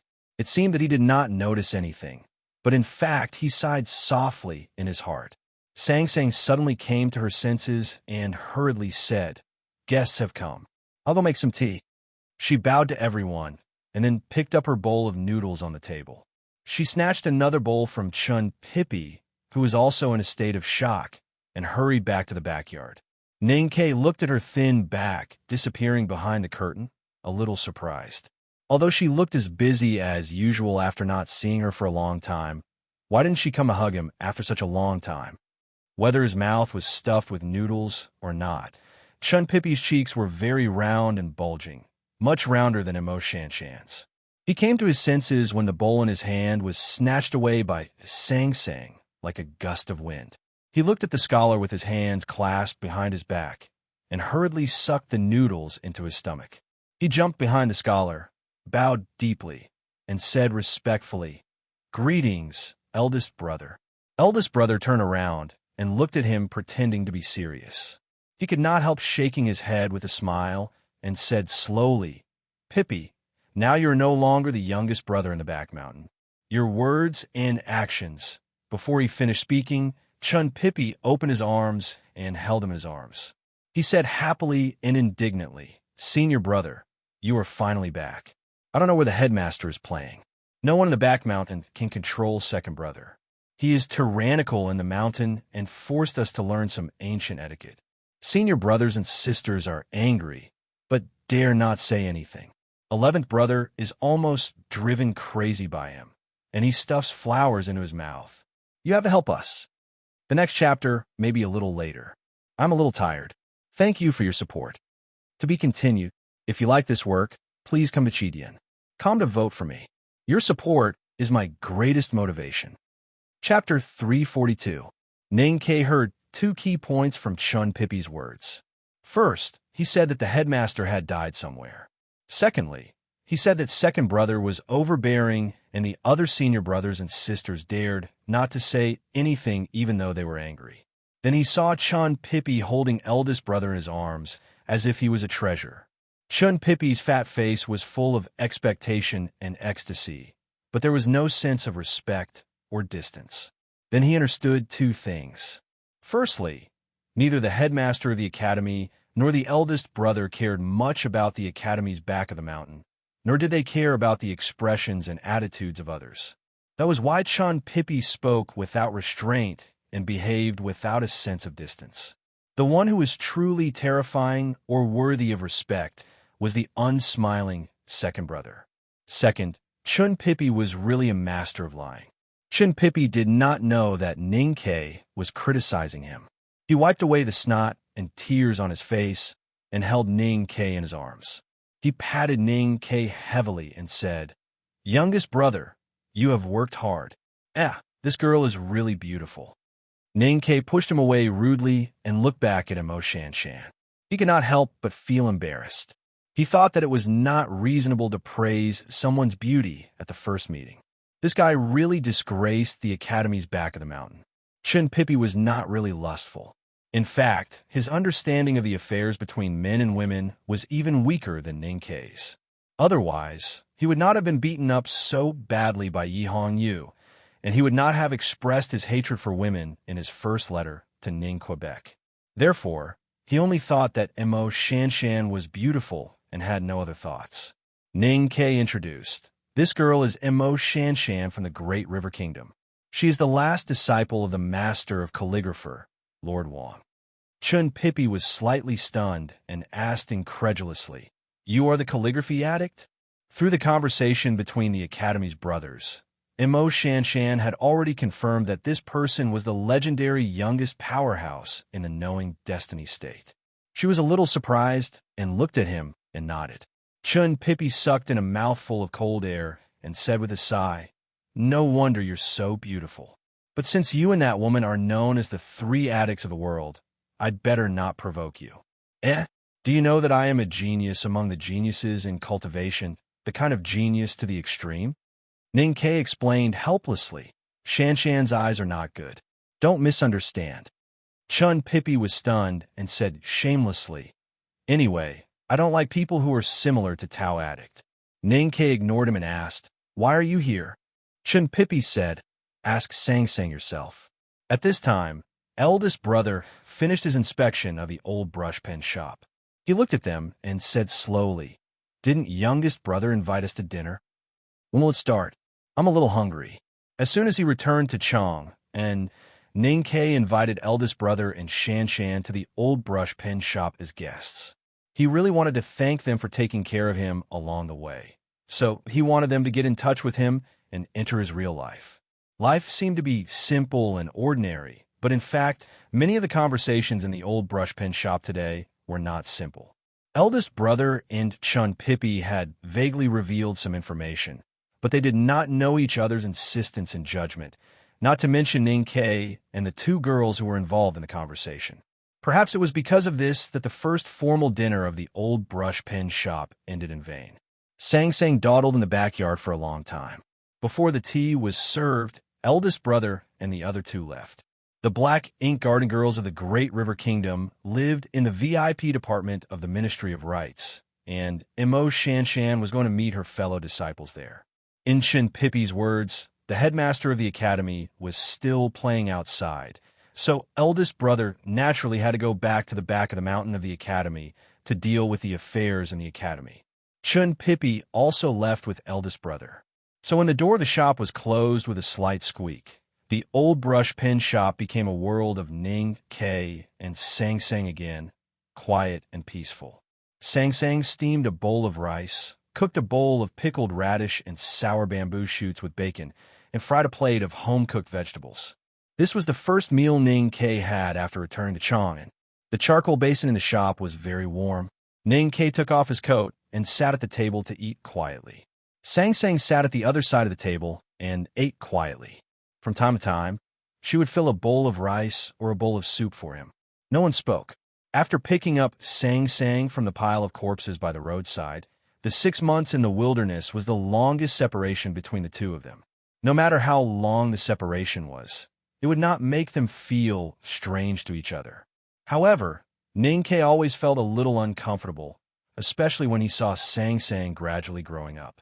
He found that this girl had clearly grown up a lot. After the meal, Sang Sang did not wash the dishes, but began to tell him a story. That day, the old man came into the shop wearing a dirty coat. He said that there was a lucky chance between us, and he wanted to take me as his disciple. At that time, I thought that he was already so old and could not eat too much, so I took him in. The story was a little long. Sang Sang's words were concise enough, and it took a long time. During the process, Ning Ke remained silent. He did not ask any questions, nor did he take a sip of the tea at hand. Finally, the story came to the last part. Sang Sang took him to the courtyard, pointed to the 2 urns under the wall, and said, "The one sleeping in the new urn is my teacher, and the one sleeping in the old urn is your teacher." Then she went into the bedroom, fumbled on the bed for a long time, and took out 2 things from a secret place. She handed one of them to him and said, "This is left by Master Yinsei for you. It seems to be very important, and many people are looking for it." She raised the seemingly ordinary waist token in her hand and said, "This is left by my teacher." In his words, "This is the waist token of the West Hill Divine Palace's great divine priest of light. If I want to sit on the divine throne in the future, I need to wear this token on my waist." Ning Ke looked at the waist token and thought of the 2 bloody cases many years ago. He frowned slightly and felt a little disgusted. Sang Sang looked at him and said after a moment of silence, "The bloody case in the Xianwei General's mansion should be planned by my teacher." He said it was because he once saw a person in the General's mansion who was born with knowledge. "Young master, it was you, right?" Ning Ke nodded. Since he was a child, he had never mentioned to Sang Sang about the blood feud he carried, because he felt that these things had nothing to do with her, and there was no need for her to become indifferent like him. However, he did not deliberately hide anything from her. After so many years, he naturally knew some things that he should know. Sang Sang looked into his eyes and said seriously, "The dark shadow that my teacher is looking for is actually the legendary son of Yama. If he is looking for you, then you're the son of Yama." Although Ning Ke came from another world, and his background could be said to be bizarre, he had never associated himself with the legendary great existence, let alone Yama. After hearing this, he was only startled and said sarcastically, "Although in a sense, I have seen Yama once, I know better than anyone that I am definitely not the son of Yama. Your teacher is not only a lunatic, but also an idiot." Sang Sang said, "But there are many people who will believe in my teacher, so we must not let others know about this." Ning Ke thought for a long time and then smiled bitterly. He said with emotion, "You are right. Except for the 2 of us, no one else can know about this, just like the box of notes under the bed." Sang Sang suddenly looked down at the tip of her shoes and said softly, "There is one more thing. Let's talk about it later." Ning Ke looked up at the sky and walked to the wall to pick up the old urn. He said, "I want to bury my teacher first." Sang Sang pointed to the new urn and said, "There is one more." Ning Ke looked at the new urn and frowned slightly. He said indifferently, "This person killed my whole family, Darky's whole village, and my teacher. I have fulfilled the Academy's teaching of forgiveness by not smashing this urn." After saying this, he left the courtyard with the old urn and walked to the shop. Sang Sang stood there and thought for a while. Then she walked to the wall and picked up the new urn. The simple horse carriage outside the old brush pen shop was taken back to the academy by eldest brother, as well as the black horse carriage. The big black horse was kicking its hooves in front of the black horse carriage. Ning Ke walked to the side of the carriage and slowly stroked the wall of the carriage. The wall was made of pure steel and cast iron, showing a unique coldness of metal. Those deep and complicated talisman lines seemed to still have the aura of Master Yen Sei. He sat in the carriage with the new urn. After a while, Sang Sang held the old urn and also climbed up, panting. Ning Ke looked down at the old urn and said to the big black horse, "Go to the south of the city." The big black horse seemed to understand human language. The black carriage moved slowly. The wheels rolled over the bluestone slabs, making a fine and clear sound. It was quiet in the carriage. The master and the handmaiden held their teacher's urn and kept silent. After a long time, Ning Ke suddenly looked up at her and said, "Come here." Sang Sang was very happy. She held the new urn and was ready to go. Ning Ke looked at the new urn in her arms and frowned. He said, "Come here. Put the urn over there." Sang Sang looked down at the new urn and looked up at the empty seat next to Ning Quebec. She carefully put the new urn against the seat, walked to the opposite side, and sat down beside Ning Quebec. Ning Ke put the old urn at his feet and held her in his arms. They did not speak along the way. Only the sound of the carriage accompanied them. Sang Sang leaned in his arms peacefully, but she looked at the opposite side from time to time, worried that the new urn would fall and her teacher would come out. South of Chang'an, there was a meadow not far from the academy. This meadow belonged to the academy, but few people took care of it. So even in the middle of winter, one could still see knee-high, withered weeds and corpses. 2 new graves were erected in the depths of the withered weeds. Ning Ke kowtowed heavily in front of one grave twice. He stood up and looked at the other new grave a few steps away. He said with an ugly expression, "I told you to bury them further away. Why didn't you listen to me?" Sang Sang ignored him and knelt in front of the new grave. She imitated him and kowtowed 3 times. Ning Ke said helplessly, "Now you don't even listen to me." Sang Sang stood up and looked at him. She said, "They're dead. Why did you bury them so far away?" When they picked the urns, they said that they could be neighbors after they were buried side by side. Ning Ke looked at the 2 new graves in front of him and was silent for a long time. Then he scolded angrily. "They're dead. How can they be neighbors? They've turned into 2 piles of ashes. Do they still want to talk and fight? What 2 idiots?" To be continued. If you like this work, please come Chidian. Come to vote for me. Your support is my greatest motivation. Chapter 343. The big black horse was eating grass with its head lowered. The withered grass in the middle of winter was tasteless and tasteless. The more it chewed, the more bitter it tasted like tree bark. It spat it out painfully. It looked up at the 2 new graves in the depths of the meadow. Looking at the little handmaiden, it thought to itself that the 2 of them could become its mistresses. The one who bathed it in the wilderness was better. The one who bathed it in the wilderness was too dark and skinny. The other one was fair and beautiful, and her hands were quite gentle. Thinking of these things, it walked out of the meadow. When it saw the black carriage, its body suddenly stiffened. How could there be such a heavy carriage in this world? Ever since Ning Ke saw her in the meadow that spring, she had been living a miserable life. Could it be that seeing Ning Ke had ruined her whole life? In front of the new grave, Sang Sang lowered her body and brushed off the dirt on her knees. She walked to Ning Ke and cleaned his clothes. At this moment, the sky suddenly started to snow. With a soft bang, the big black umbrella opened above their heads, covering the sky and the snow that squeezed out of the clouds. The master and the servant held the black umbrella and walked toward the carriage outside the meadow. Under the big black umbrella, Sang Sang lowered her head and said softly, "Young master, I really have something to tell you. Don't panic." Ning Ke thought of something and took out a small box from his arms. "I spent half a month in Tuyang City and carefully picked out a gift for you. Do you like it?" In fact, when he left Tuyang City on New Year's Day, he bought this box from a shop on the street. He didn't spend half a month on it, nor did he choose it carefully. However, his expression was very serious, and no one could see any flaws in it. Sang Sang curiously took the box and opened it to find a cute little clay tiger inside. The little clay tiger in the box turned its body sideways, looking charmingly naive. She looked at it and smiled, saying, "I like it. It's pretty." Ning Ke said shamelessly, "Of course. Think about how much energy I spent on it. Sang Sang closed the box and asked, "Who's the pretty lady in the white dress?" This question came too naturally, so it was very sudden. Ning Ke was startled and then said with a smile, "Her name is Mo Shan Shan. She is from the Great River Kingdom."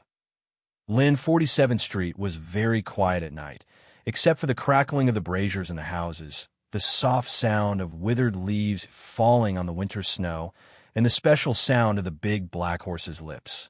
After washing himself from head to toe, Ning Ke leaned comfortably on the North Kong. He took out a waste fire talisman that he had not completely failed in the past and crushed it with his fingers. Then he rubbed it evenly on his head with both hands and began to rub it.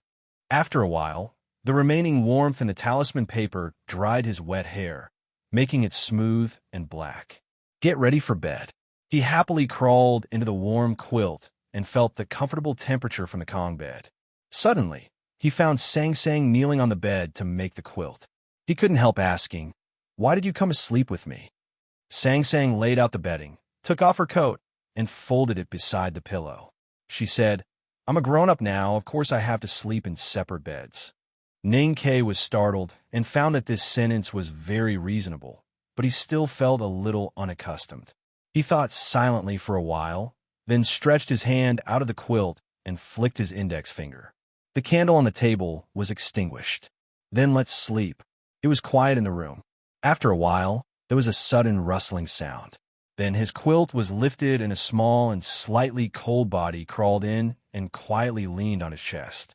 Ning Ke held her and gently patted her back, just like when he coaxed her to sleep when she was a child. He felt the little girl's body in his arms and smelled the scent of her hair coming from his neck. He sighed and said, "It's still so comfortable." Sang Sang nuzzled her head in his arms, looking for the most familiar and comfortable position, and gently responded with a hum. After a long time, she suddenly opened her eyes and looked up at Ning Quebec. She said, "I really have something to say." Ning Ke looked down at her and said after a moment of silence, "I do have something important to tell you." He did not relight the candle.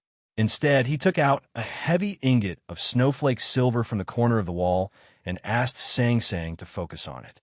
Ning Ke moved the Great Spirit in his body to his hands and rubbed the ingot of snowflake silver into a silver rod. Then he pinched it quickly with his fingers, and the tip of the silver rod became extremely sharp. Sang Sang knelt on the brick bed with the quilt on her shoulder and asked confusedly, "When did you learn to juggle?" Ning Ke stabbed the sharp silver rod into his arm. The sharp tip sank deep into his arm, but only left a very shallow white mark. Not a single drop of blood seeped out. Sang Sang was very surprised. She poked his arm with her finger and said, "So hard. I learned the Great Spirit left by a youngest uncle. It was this Great Spirit that made my body like this." The so-called Great Spirit is to absorb the primordial chi of heaven and earth and store it in one's body. Ning Ke looked at the reflection of starlight in her eyes and said after a long silence, "In other words, the cultivation method I am cultivating now is the cultivation method of the devil's doctrine. To this world, I am a remnant of the devil's doctrine."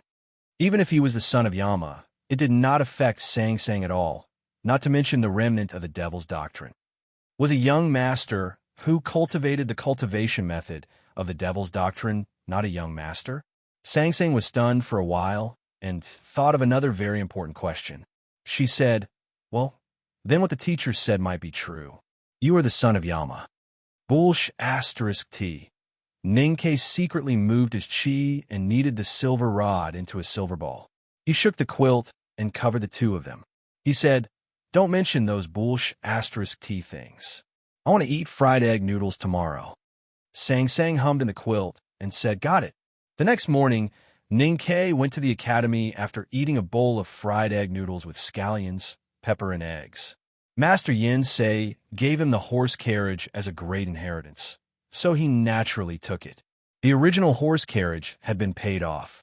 The horse carriage passed through the yellow meadow in the winter morning light and came to the stone gate of the academy.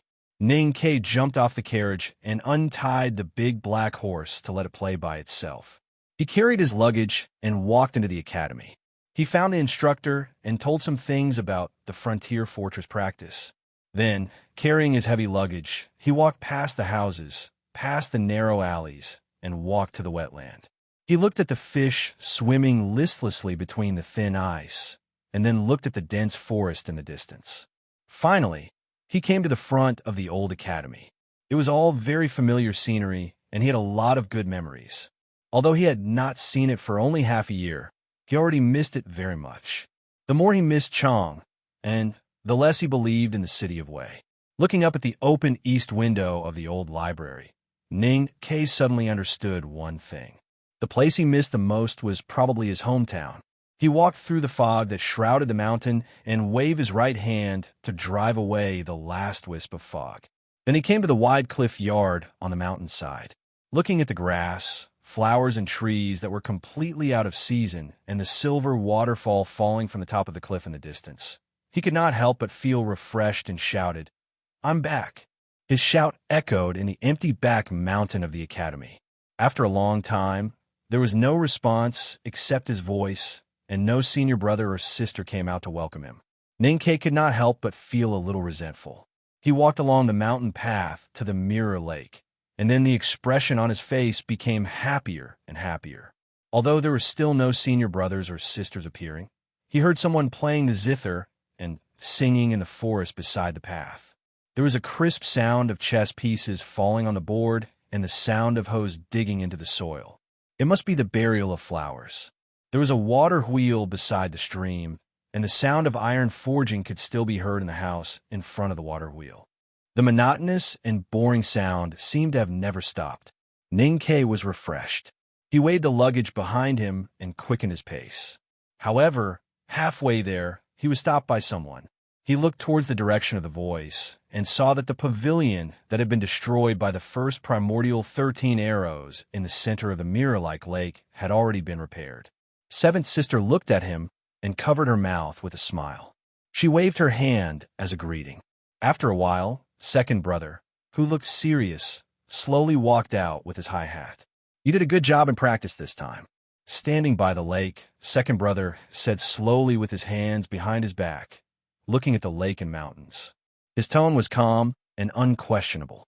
In the back mountain of the academy, it was much more difficult to get praise or affirmation from second brother than from the headmaster of academy or eldest brother. Therefore, Ninkei felt a little flattered and did not know what to say. It's not a big deal to kill Longqing. Senior brothers and sisters spent so much effort to make the primordial 13 arrows for you to shoot that guy. Therefore, it's a matter of course and not worth praising. Second brother looked back at him with a rare hint of praise on his face. He said, "But killing Gushi in Tuyang City, you did a good job. Regardless of whether Xiaohou was in the city or whether it was the headquarters of the Northeast Border Military, you killed him as long as it was reasonable. You should know that the disciples of the academy pay attention to reason." The reason why Ning Ke killed the military counselor Gu Shi in Tuyang City that day was largely due to the abrupt choice made by the state of the Great Spirit in his body. In hindsight, it did seem a little crazy. On the way back to Chang, and he'd been worried whether eldest brother would teach him a lesson because of this matter. He did not expect that second brother would think so. Second brother seemed to have guessed what he was thinking. After a moment of silence, he said slowly, "I have always respected eldest brother, but I respect his cultivation, state of mind, and even his virtue. As for the way of forgiveness and the way of life that he believes in, I have a different view from him. If we really repay evil with good, then what do we use to repay good?" Hearing this, Ning Ke thought for a while and asked seriously, "Then how do we repay evil?" Second brother said, "Of course we repay evil with good." Ning Ke praised. Senior brother's words are simple, but not simple. There is great meaning in the subtlety. Second brother looked at him and said, "This is what our teacher taught us years ago, so you have praised the wrong person. Thank you. I will continue to work hard. This is the first chapter. The next chapter will be around 6 o'clock. To be continued. If you like this work, please come Come to vote for it. Your support is my greatest motivation. That you're tuning in to the Warrior Lore YouTube channel. Don't forget to subscribe and join us on this journey to catch the most captivating stories.